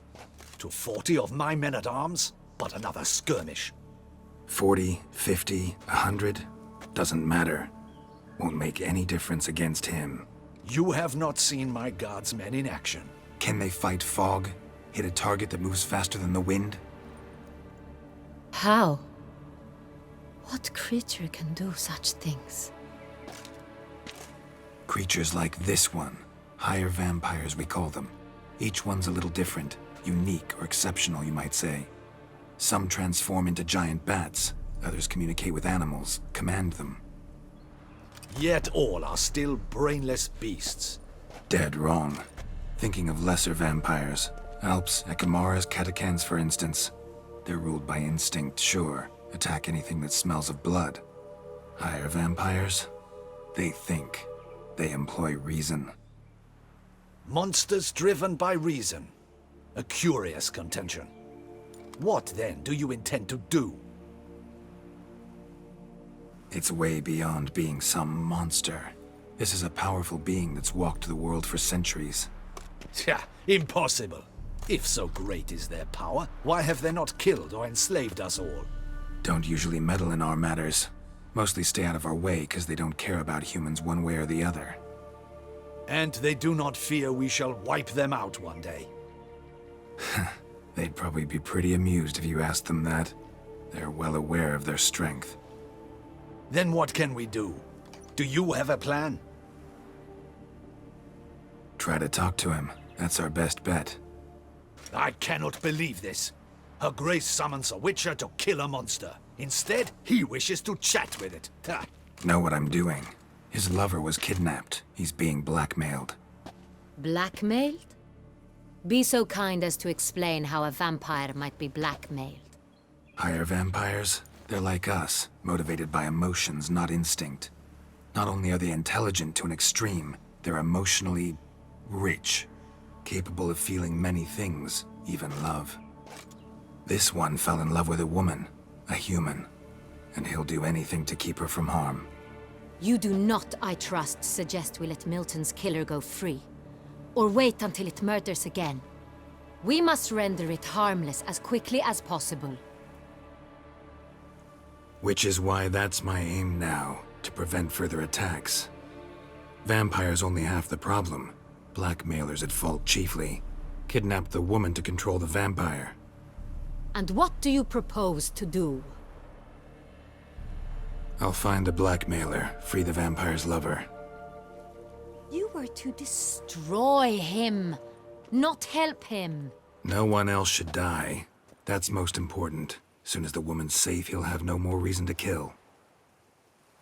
I admit to being swayed, Witcher. You may be right. Do you know anything about the blackmailer? Got one lead. A few scraps of paper. Blackmailer wrote the names of the vampire's victims on them. One of them stained. A drop of wine, looks like. So damn little to go on. You've no idea how wrong you are, my dear. Send for the ducal sommelier. Hop, hop! In Tucson, wine is sacred. Here there is no such thing as a drop of wine, or stains therefrom. They are stains from a drop of Estest, Ervelus, Fiorano.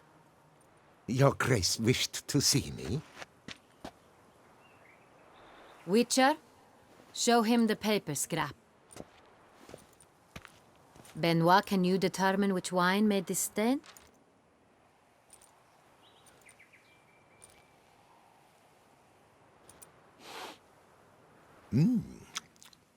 Yes, yes. The west bank of the Saint Retour. That's rather obvious. Aged in barrels of Beauclair oak. Hue, deep burgundy. Clarity, high. It's simple. Saint Real, the 1269 vintage. That's impossible. The wine is produced at Castel Revello, especially and exclusively for the ducal table. Perhaps some Saint Real was stolen. We must go to the vineyard, see if there's not been an incident.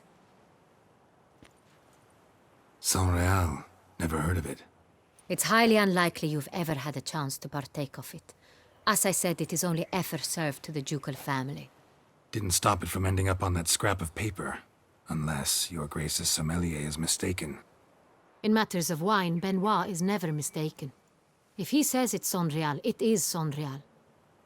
We must ride to Castel Revello at once. Discover what has happened. Wait.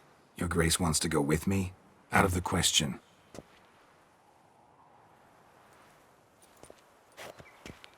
I hope you do not suppose we will sit on our ducal hiney and do nothing while our duchy is in grave danger. Your Grace, what you propose is far too dangerous. The Witcher should go alone.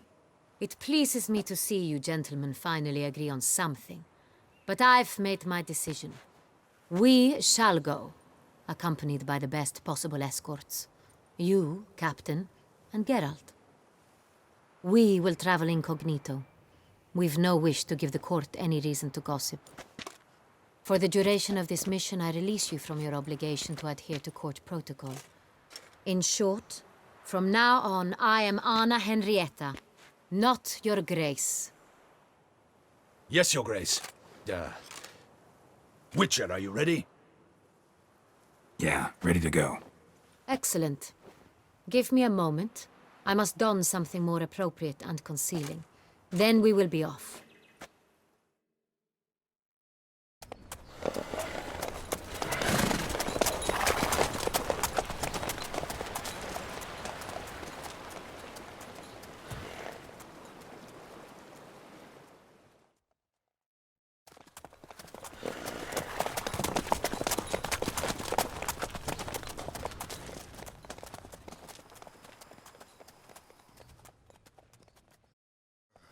This vampire, have you ever faced its sort before?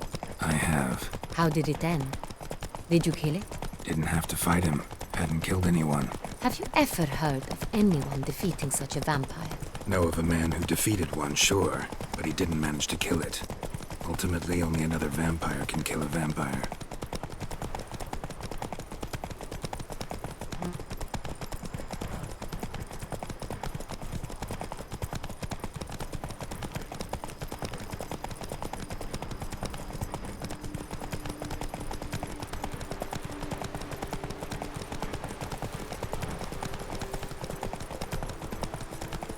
Panthers have attacked the wagon! We must help! Stay back, Your Grace! We shall see to this! Help! Save us!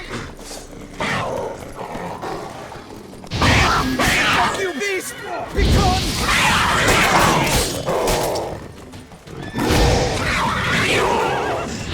Hey, save us! Fuck you, beast! Be gone!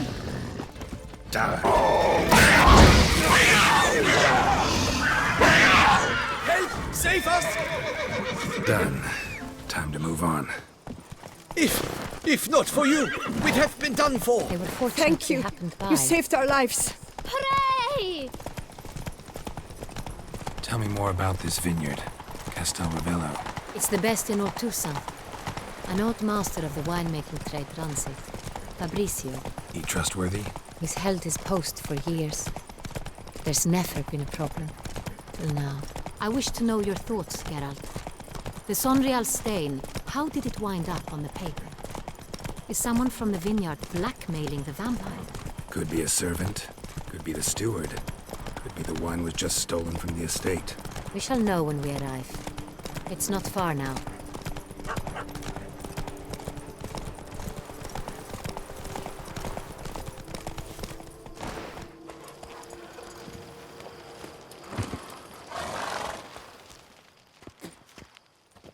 Captain de la Tour, we did not expect any visitors from the palace. How are affairs at court? Doubtless you've heard of the Beast of Beauclair. Well, we've our hands full. Especially since the rogue last attacked in the palace gardens. I trust Her Illustrious Highness was not harmed? Kind of you to ask, Master Fabrizio. I am well. Your Grace? We were not warned. I shall order the salon prepared at once. That won't be necessary. As you can see, we are not here on an official visit. Naturally. Might I ask then what has brought you to Castel Ravello? This is an inspection. We've got questions. You'll answer them. Oh, and who are you, sir, to speak to me this way? This is Geralt of Rivia, a witcher. He has come to Toussaint on my personal invitation. Which is to say... Which is to say, I expect you to treat him with the utmost respect. Of course, Your Grace. Did you hear that, Witcher? Fabrizio will be delighted to answer your every question. Want to talk about Sonreal? I am at your service. Some of this wine might have been stolen. Just a suspicion we have, but any burglaries lately? Burglaries? Not to my knowledge. And a few days past I took stock of the inventory. All was accounted for. The barrels lie safely in the cellar, I assure you. The Sonreal. How many vineyard workers have access to it? One might say only I do. Not like you make the wine all alone. At least a dozen others work here. I see you've little notion how wine is made. Grapes travel a long road before they become Sonreal. The workers assist me only to the stage of fermentation. I see to the maceration personally and let no one near the fat. Workers, again, assist me during barreling, but then I seal the aging barrels myself, each and every one. The wine lies in the cellar, gains character. Once this process is complete, it becomes Sonreal. And as it happens, only I have the key to the cellar in question. We'll not get anywhere asking questions, I see. It's a waste of time. Your Grace, how am I to understand this? Master Fabrizio, we have proof someone's gained access to Sonreal. Someone who should not have, which means one of two things. Either you lie to our face, or you are an idiot who has had wine stolen from under his nose and not even realized it. In either case, you shall answer for it. But... Silence! And listen. I shall inspect the barrels in person, thus giving you time to reflect. When I return, I expect to hear answers. Remind me, Where is the Sonreal stored? In the main cellar, around the corner. I'll show you. I shall find it. Give me the key to the cellar and wait here. Oh, of course, Your Grace. Here it is. Come, Witcher.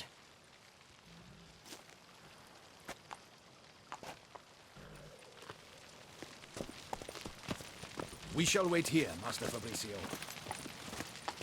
What if Fabricio's blackmailing the vampire? Considered that? He has his flaws, but I would never suspect him of such a thing. He's been very loyal. He owes all he has to me. His father frittered away the family fortune. He left his son an encyclopedic knowledge of wine. That is all. Fabricio lived as a beggar until I appointed him steward of Castel Ravello. Only then did he come into his own.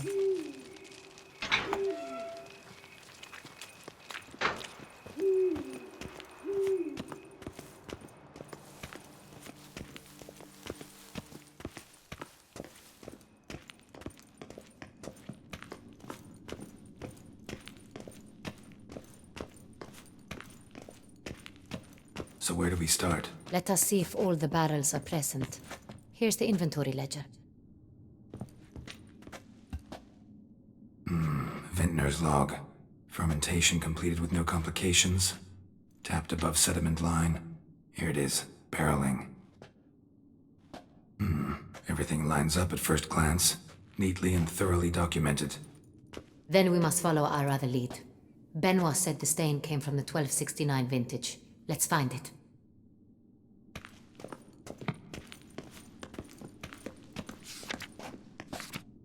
Herveloos. I like it. Quite dry. An excellent wine. You've good taste. Est. Think everyone and their mother's heard of this wine. Among the best in the world. Castel Ravello is famous for it.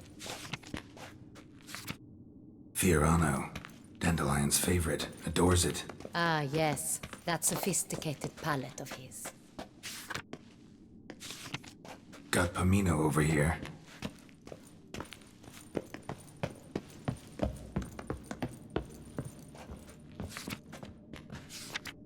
Sonreal. 1270 vintage. That's the wrong year. Keep looking.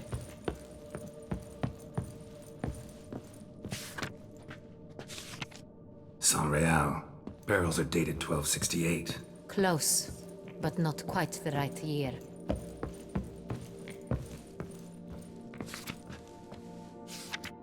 Right here.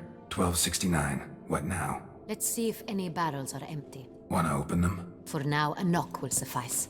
If you hear a hollow thud, we will have found what we seek.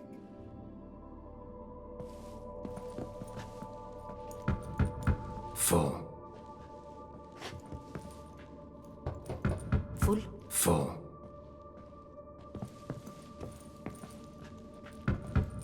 This one's full too. Full.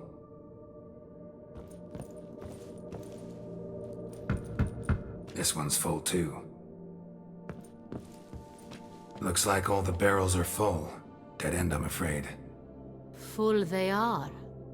The question is, are they full of Sonreal? Grab a tap and a hammer. We shall open them one by one and taste.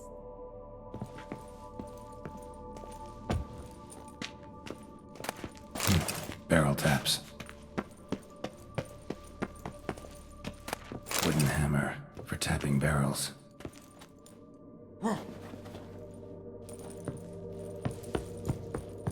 Got the taps. Then get to work. Let's broach those barrels. Ready. Step aside.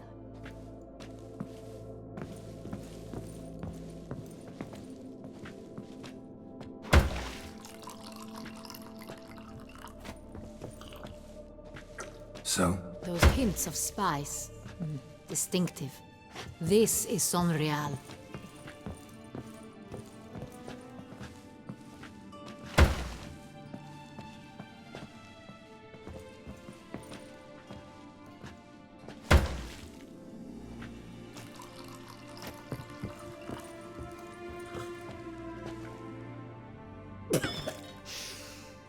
Revolting, bitter Plonk!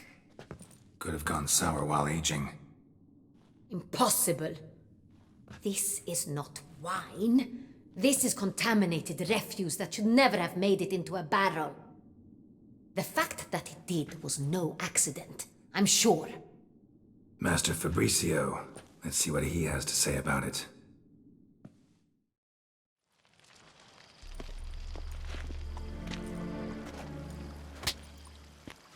Master Fabricio, I am very disappointed. But, Your Grace, I... You are a step away from losing your head. Speak the truth and you might yet keep it.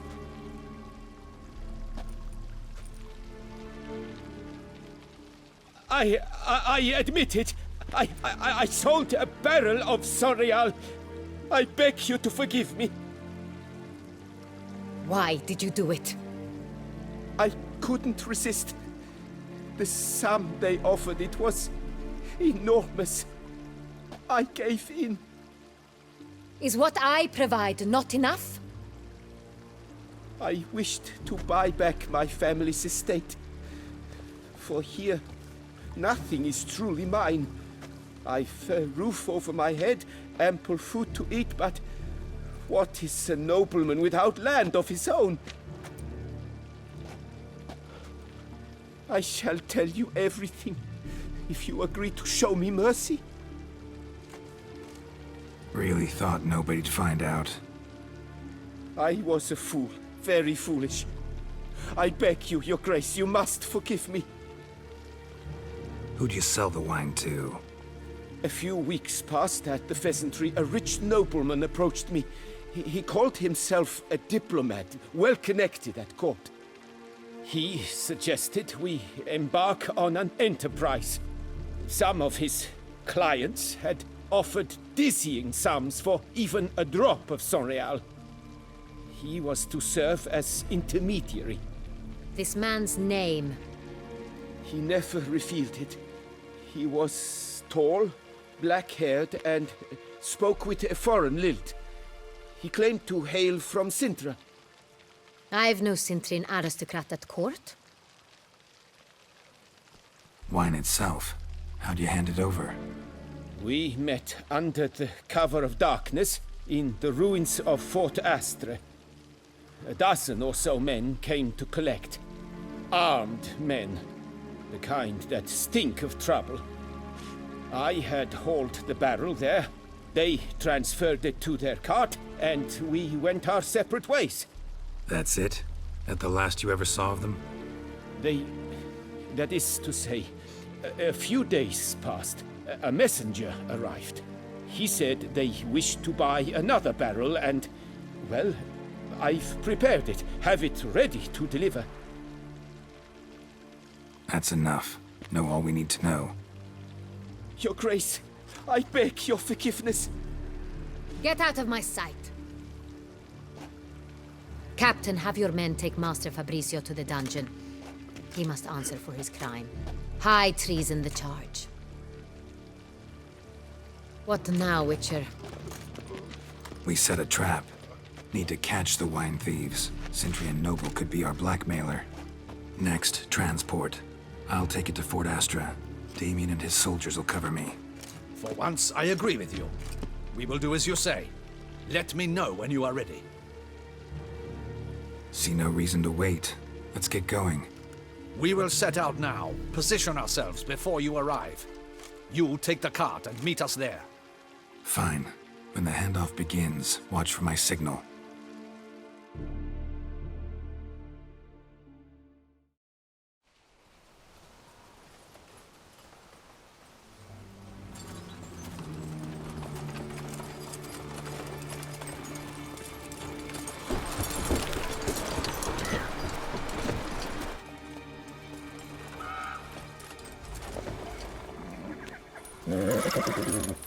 Relax. Now we wait.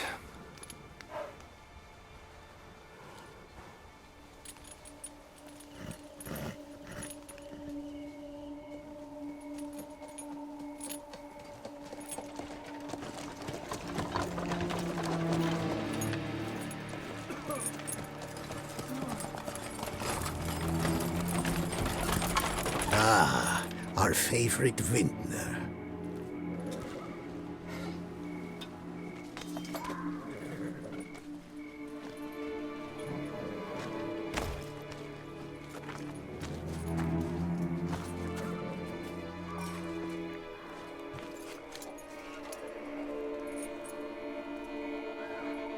It's not him.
Is it just me, or did we agree you'd wait for my signal?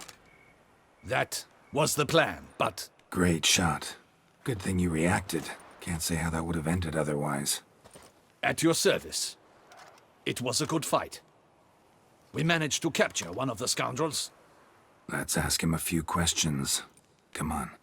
Witcher, a moment. I was wrong about you. Well, had no reason to trust me, and I didn't do much to change that. True. You are not the most endearing of men. At any rate, I see the effort you put forth. And I appreciate it. Let us go to her grace. She awaits nearby. Not at all surprised. Expected she'd want to oversee this personally. The master's eye fattens the calf. You're beginning to understand that, I see. This prisoner of yours, bring him to me. We must ask him some questions.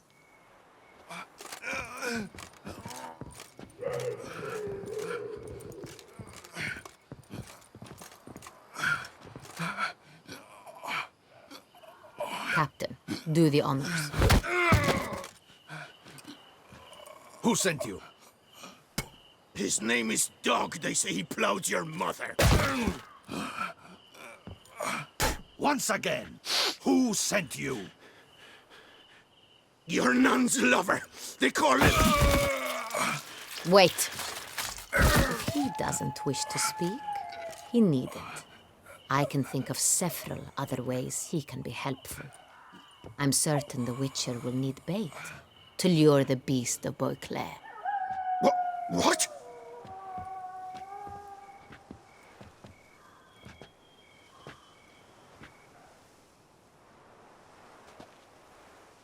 Sure can. Fresh out. In that case, he's all yours. Captain, have your men find me a strong rope. Kind that won't snap when we hang this fellow from a tree. Rope? Live bait. Great for monsters, provided they catch the scent of its blood. But I'll see to that. What? No. Crikey, no! Don't let him! Stop screaming. Save your strength. Got a long night ahead of you. No! Don't let him! I'll talk! Barrels. Where were you gonna take them? I don't know. Captain, need that rope after all. I truly don't know. Hornet's the leader, only he ever knew where to go. But he lies over there, dead. That one. The first barrel went to a warehouse at the port. But where this one was bound, I don't know. I speak true. You must believe me. Who hired you? He'll kill me! Ought to be worried about me right now. Who is he? Go on, man. Spit it out. The Cintrian. That is what they call him. I've never seen him, but I know he mustered a man for this caper. That's what they said, that we were working for the Cintrian. I don't know anything else. I swear it.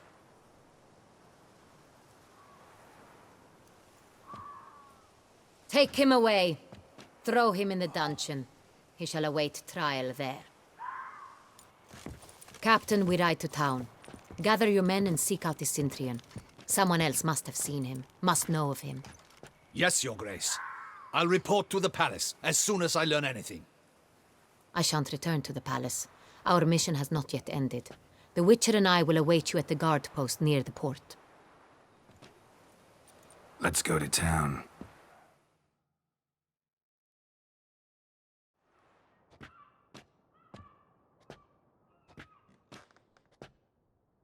He's late. Relax, he'll come. There's something I'd like to know. How can you be so damned calm?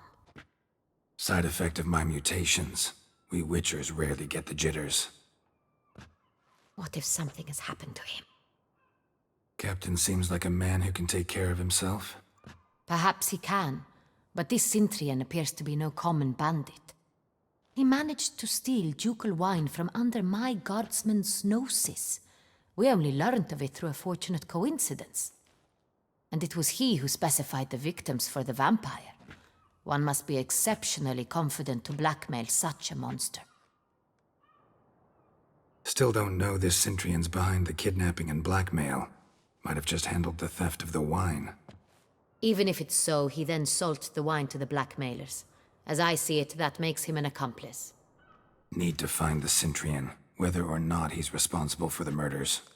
Even if none of it's his doing, he could still know our blackmailer's identity. Besides, it's one thing to know who ordered the killings. Other thing entirely, and just as important, is why they... Someone's coming.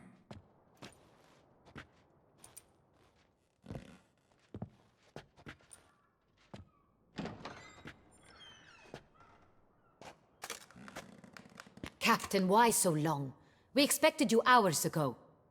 This Cintrian does not work alone. We are fighting an organization, not one man. Bandits attacked us, not a small force either. One of my boys has a broken arm, another a shattered knee, lamed for life. And the word on the street is there's a hefty bounty on your head, Geralt. Used to it. Not the first time I've been hunted. Must you always? Now, the port warehouse where the wine was delivered, we identified it, then learned who had hired it out. This proved to be a beggar, a stand-in. We found him. He admitted all. A man had paid him to sign the lease, a man he met while begging outside the pheasantry. There, fate lent us a hand. A waitress recalled spilling wine on a nobleman who spoke with a Cintrian accent. What did he look like? Her description was not helpful. Handsome, well-dressed, with a beard. No distinguishing marks. This could be anyone. But she remembered his female companion very well, as she recognized her. On the Cintrian's arm was Cecilia Bellant. The singer? I've heard of her. She's said to be gifted, fairy. The same. We went to her home immediately. Cecilia was not there, but we questioned her servants. A chambermaid claimed Cecilia is to meet a Cintrian gentleman tonight. She'd invited him to a reception mounted by the Mandragora. The Mandragora? What's that? A club, an affiliation of local artists. Painters, sculptors, troubadours and dancers. Never heard of it. They exude mystique, consciously, I think. Behaving like an exclusive cabal. Artistic elites. Every now and again they mount soirees. Only wealthy patrons are invited. All arrive in elaborate masks, then drink and flirt. Gotta nab the Cintrian. Seems we have to go to that get-together. You read my mind, Witcher. I shall gather my men, surround the establishment. Not a mouse will squeeze through. Out of the question. If the Sintrian truly does have men about the city, he will find out and escape once again. Duchess is right. Need to be careful. Best go there, blend in with the crowd. Precisely what we shall do. We, Your Grace. Geralt and I. In that sort of company, the Witcher could use my help. Where's the event gonna be held? The Mandragora always assembles at the same place, a residence in Oatville. It's a very distinguished district. Geralt, you must don appropriate attire. Then meet me in Oatville, in Mountebank Alley.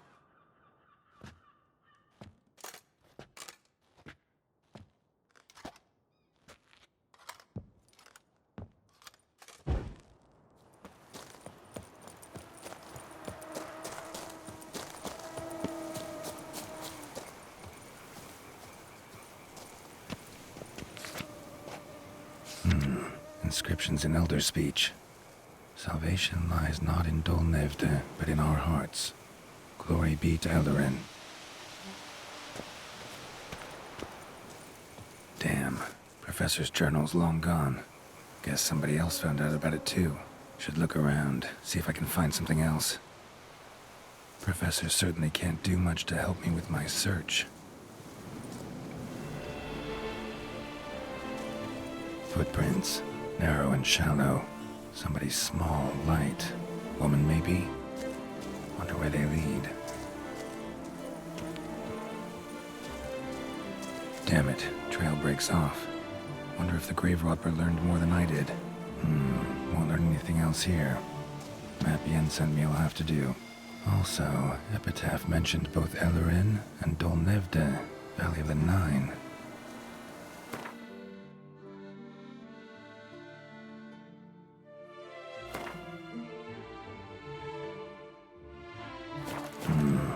Site marked on the map's all wet now. Sans Retour flows through there. Must be where the Valley of the Nine once lay. Need to explore the location.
Must have found something in Moreau's tomb to activate the entry portal. Wonder what surprises this place has in store. Implanted spice. Sick sense of humor someone's got.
Not bad.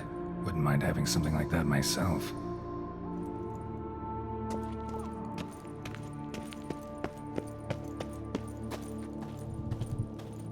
Course. Locked. Notes I found mention 4 protruding stones. Gotta press them somehow. Crossbow, maybe? Could try to hit them.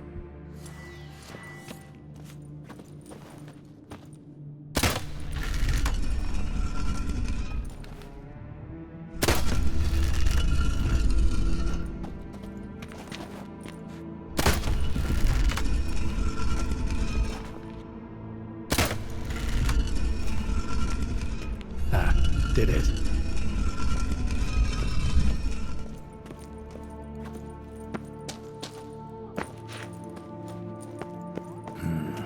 Interesting as places go. Seems someone put a lot of thought into its design. Should look around. Impressive. This just decoration? I want to test. Intruder! You're not Yeah, I figured as much.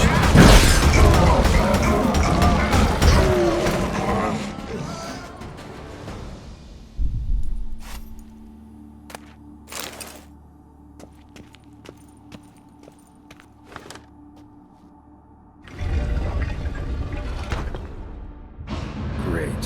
Portals. This just keeps getting better.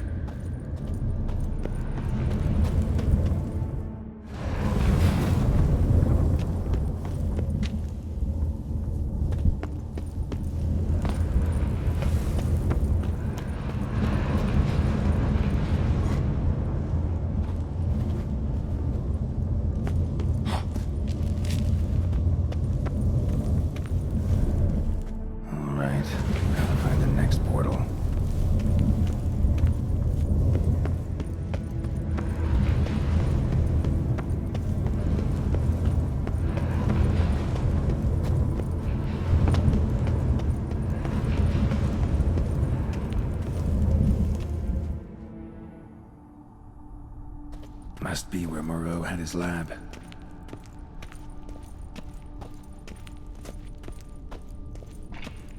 Guessing this man didn't come here willingly.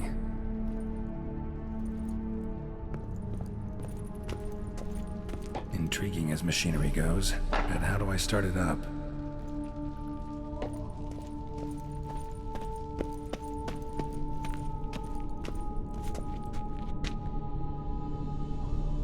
Crystals. Should mount them in the megascope. Missing 2 crystals.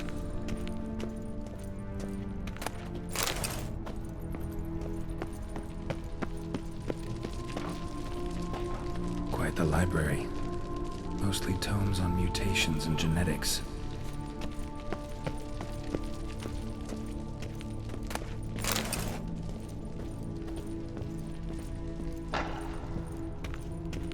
Preserved organs. Hope their donors weren't forced to give them up.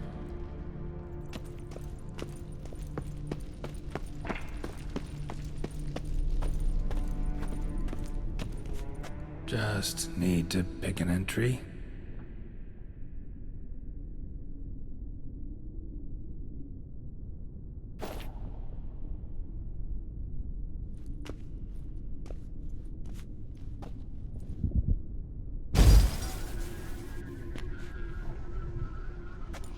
The 18th of Yule, year 1102. Today I begin my great life's endeavor, one greater and more significant than any I have thus far undertaken, for it relates to me personally, to myself and my son. When 15 years passed, a beast of the forest assaulted me. A witcher came to my aid, saved my life. I could not know that for said salvation, I would in the end pay by relinquishing any say as to my own son's fate. Had I the skill to turn back time, I would have done so, and perished rather than surrender to the Witchers my only son. But as it was, on the day when Jerome was taken, I swore an oath on my honor that I would recover my son. Today, following years of research and preparation, I have at last devised a device that allows me to study mutations. If the gods in their goodness grant me but a bit of favor, I shall find a way to reverse said mutations and restore Jerome to a normal life. So, Professor wasn't out to enhance Witcher mutations, wanted to reverse them. Wonder if he managed, and if there's anything in it for me.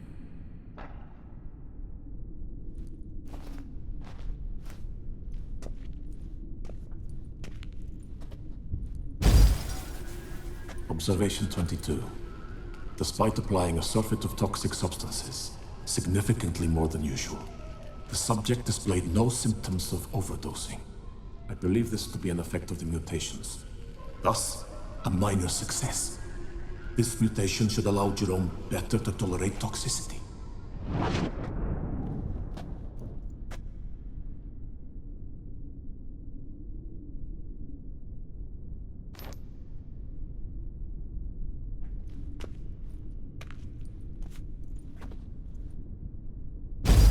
Observation number 30. The mutations do not set in at once. Curiously, they do not develop over a span of time. Rather, for a mutation to progress towards completion, the appropriate mutagen must be applied continuously. The subject does not bear this well, but I found a way to make the mutations less taxing, invasive. To the mutagen base, I add the albumin of a mutated giant centipede egg. Stored in a glass terrarium, the eggs do not develop, remain small. The eggs themselves are a sight to behold. Mutated, they are luminescent, emitting a wondrous glow. I can only hope my addition of the albumin will produce no significant side effects. Time will tell.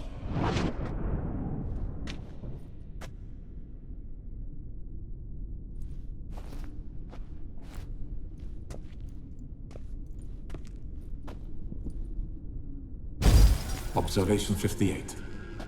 Sometimes failure is the catalyst for success. I've discovered a method by which one type of mutagen may be transmuted into another through the addition of certain ingredients. This is a great day for science. In addition, I observed that today's dose of mutagens brought the subject to the brink of death.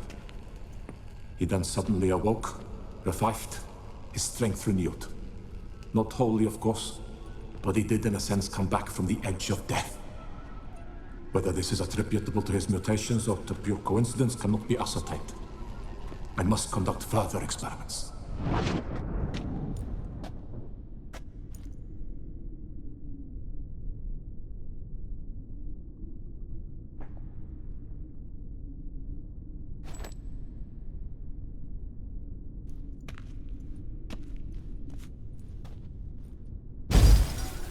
Years of experiments, research, sacrifice, all for naught.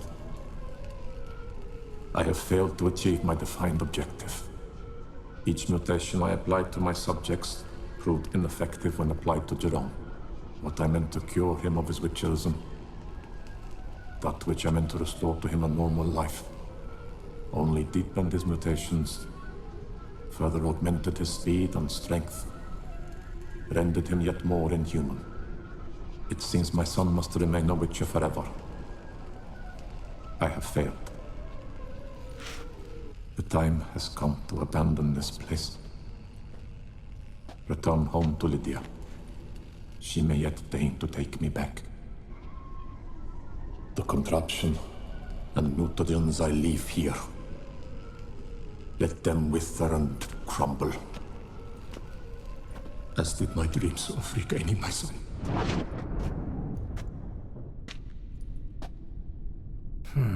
So the professor wanted to reverse the mutation's effects. Ended up deepening them. Stroke of luck for me. Could profit from his failure. So, Professor tried to neutralize the effects of Witcher mutations. Only managed to enhance them, though. Used the albumins of giant centipede eggs as his mutagen base. Need to go on an egg hunt.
mutagens might work on me as they did on his son.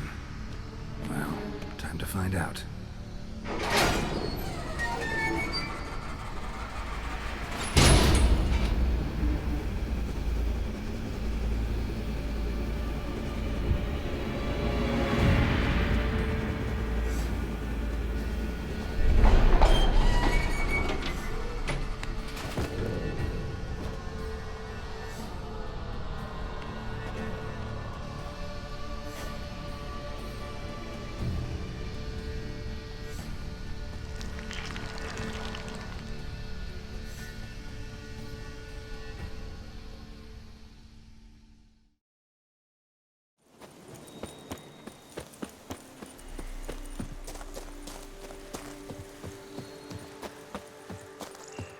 What the hell happened here? It will be the end of me.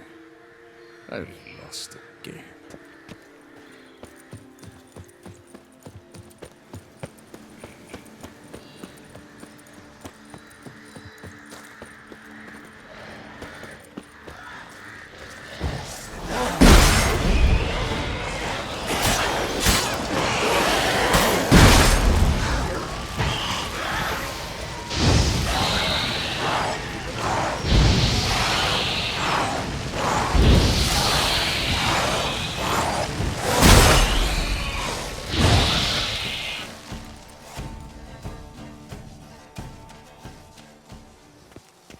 Need to ask around.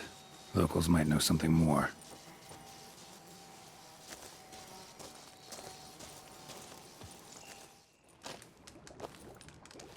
What the golly blasting devils are you doing, men?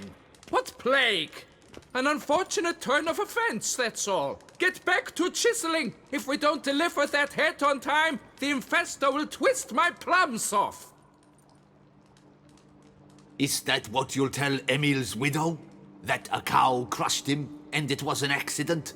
This, sir, is a grave matter. It requires a specialist, some mage or warlock. What happened here? Look! It's that witcher who's come to town. Maybe he can do something. An exorcism or the like. We should ask how much coin he'll want. Saw your notice. Got a problem with a cow? Fear a plague, is that it? Yes, indeed. And a horrid one at that. We've earned the gods something true, we have. In Zeracania, they've sent a plague of locusts, then of frogs. With us, they skipped right to raining cows down on us.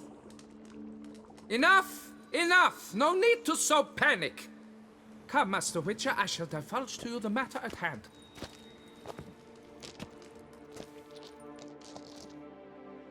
Yes, an unfortunate matter indeed. To be crushed by a cow. A true shame, Emil. He was a good worker. I told him at once there had to be a simple explanation. But that lot, no. Right away they started in screaming, plague! Demanding higher wages for hardship, poor working conditions, you see? They'll ruin me, the blotters. My job is to figure out why a cow fell from the sky? That it? That too. The thing is, since none bothered to clear the cow corpse, some filths overrun the other pit. We fear to venture there. Not surprised. Cow? Where'd it come from? What kind was it? Why, the ordinary spotted kind. Nothing unusual. Its corpse rots in the other pit, sends out its stench, and Emil lies right beneath it. Will you tend to the matter and take on the contract? What exactly is going on here? Construction of a statue of the prophet Lepiota. We're carving it. Not all at once, that is, but piece by piece. A pious infestus revived the project after years of neglect. He's engaged all nearby quarries in its completion. And we would be on schedule were it not for the incident. Please, Master, will you look into it? Need to know more about this accident. Anyone actually see what happened? No, but sounds there were. Osterv had just gone to see how Emil was getting along when suddenly we heard an ear-botching boom. Moments later, something smashed into one of the cranes. Doubt it was the cow that hit the crane.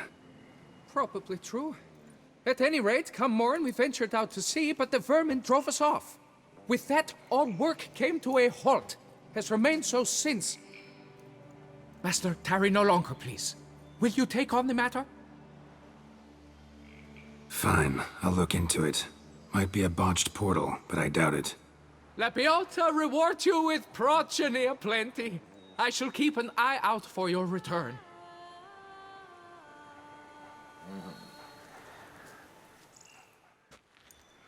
Must be Emil. Workers mentioned him.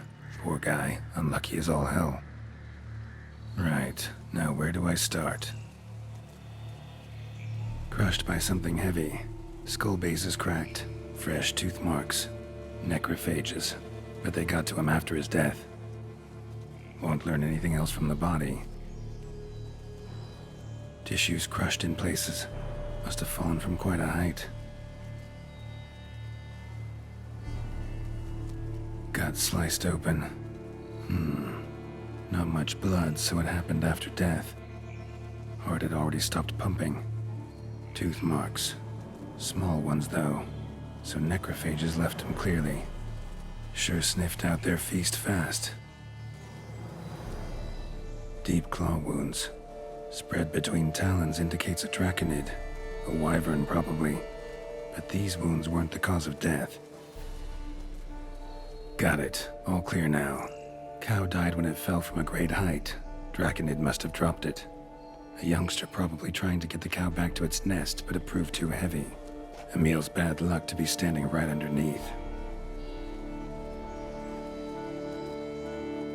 And then there's the crane.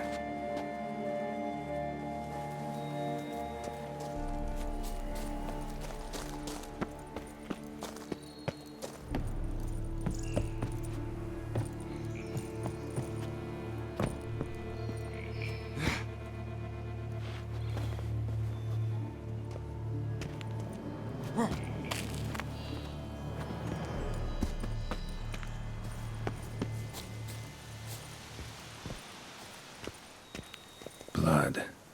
Draconid must have hit it pretty hard. Dropped the cow, then probably tried to steady its flight. Got hurt in the process. Good. Should be simple to track down. Traces of Draconid blood. Barely perceptible. I'm on the right track.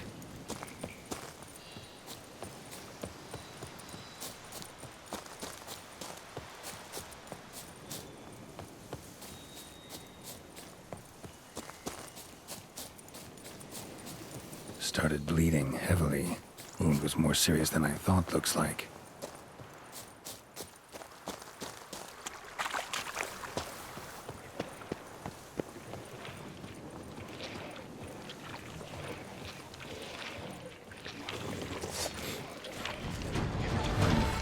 Smells like sour mash. Draconid must have attacked a local distillery.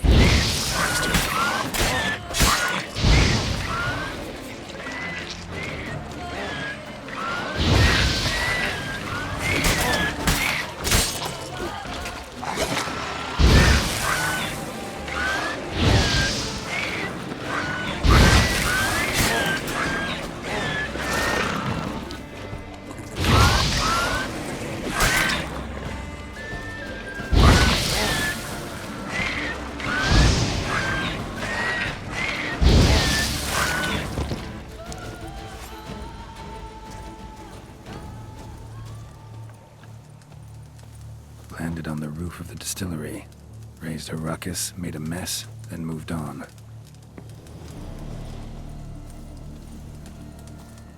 Paw prints. Crawled through here. Clearly too tired to fly.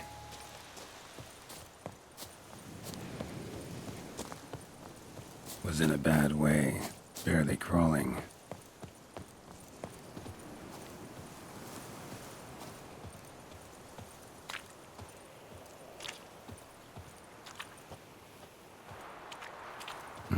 Second Draconid landed here.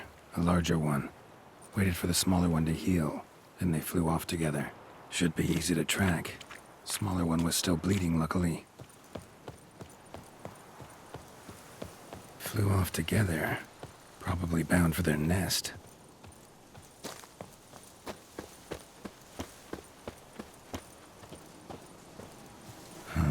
another cow. Been here longer, this one. Lots. What do we got here? Burn marks? No wyvern made these. Slizzards. Gotta be. Only they breathe fire. Clearly feel safe here.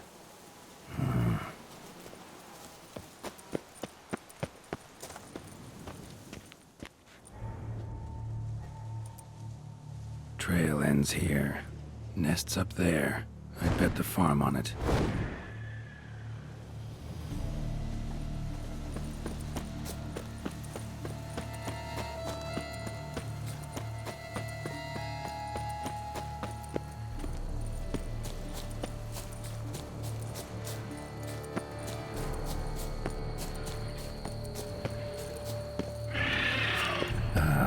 So it was Mommy who helped you.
A trophy. Rest of the eggs haven't hatched yet. Need to burn the whole nest.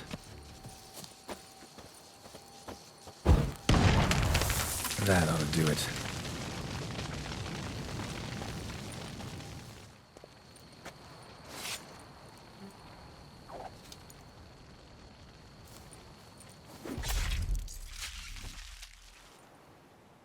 Well, have you learned how that cow came to fly? Yeah, you can get back to work. And it wasn't a plague of falling cows. Did I not say so from the start? A weight off my chest. So what was behind the animal's plummet? Young Slizzard flying over the quarry dropped it. Was trying to get it back to its nest. Food for its mother and siblings. Probably heard the last of the beasts. Burned the nest, eggs, everything. A praiseworthy precaution, but as I said, I can only pay you what we agreed. I simply haven't any more.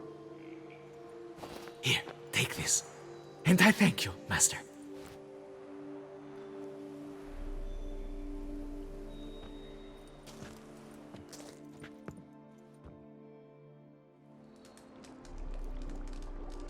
All cleared up now, right? No gods, no plague, just the dragon, but it's gone too. We're to pay Emil's widow compensation, and that will be that. So, why do you still stand there and wait, men? Back to work! Chop, chop! And I've a notion suspicious workings are still afoot. What became of the builders who were to put the statue together?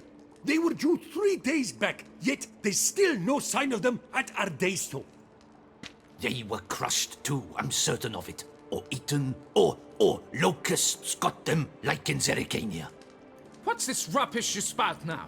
The architects wrote they would arrive a week late with a large shipment of marble from Metana for the prophet's beard. So stop flapping your yaps and get to work!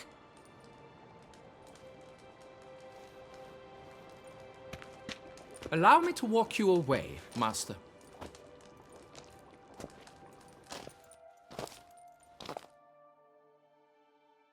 Truth be told, I lied. But I cannot have them panic again. The workers he mentioned, they've indeed vanished. Come see me later. I shall divulge to you the details.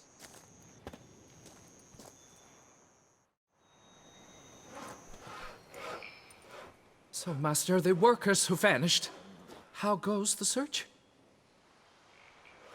They vanished? What's that mean? Just that, along with ample supplies. I had placed an order. More than a dozen wagons reached the building site, yet 5 were lost along the way. Tools, food, building materials, and, first and foremost, the specialists we need. The chief architect included. I wrote to the architect to say the quarry awaits. He should send new plans. But the foreman said the architect was here, at Ardaizo. And this means... He's missing too. Got it. I'll look around, see what I can learn. Master, I know not how to thank you, but I beg you to hurry. We shall simply not finish without those 5 wagons. Wine is better than stew, for stew you have to chew.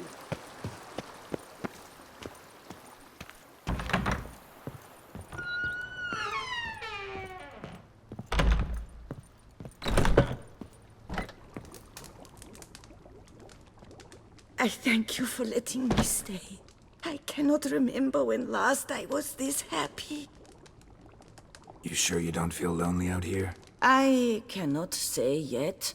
Too little time has passed since you freed me of my thrall, but somehow, for now at least, I do not feel drawn to the city, to others.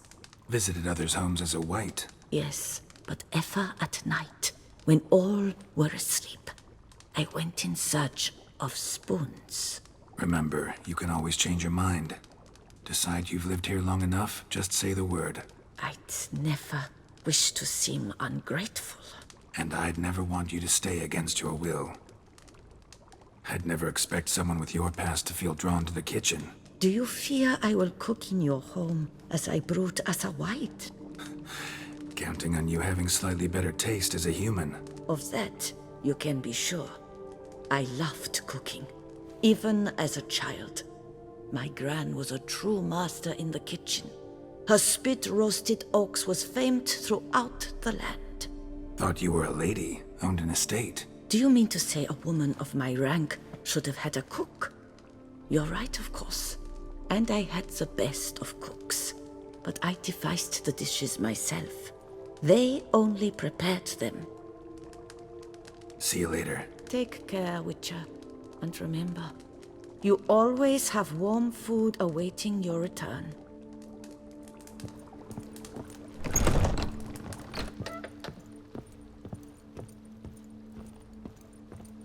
Renovations coming along all right?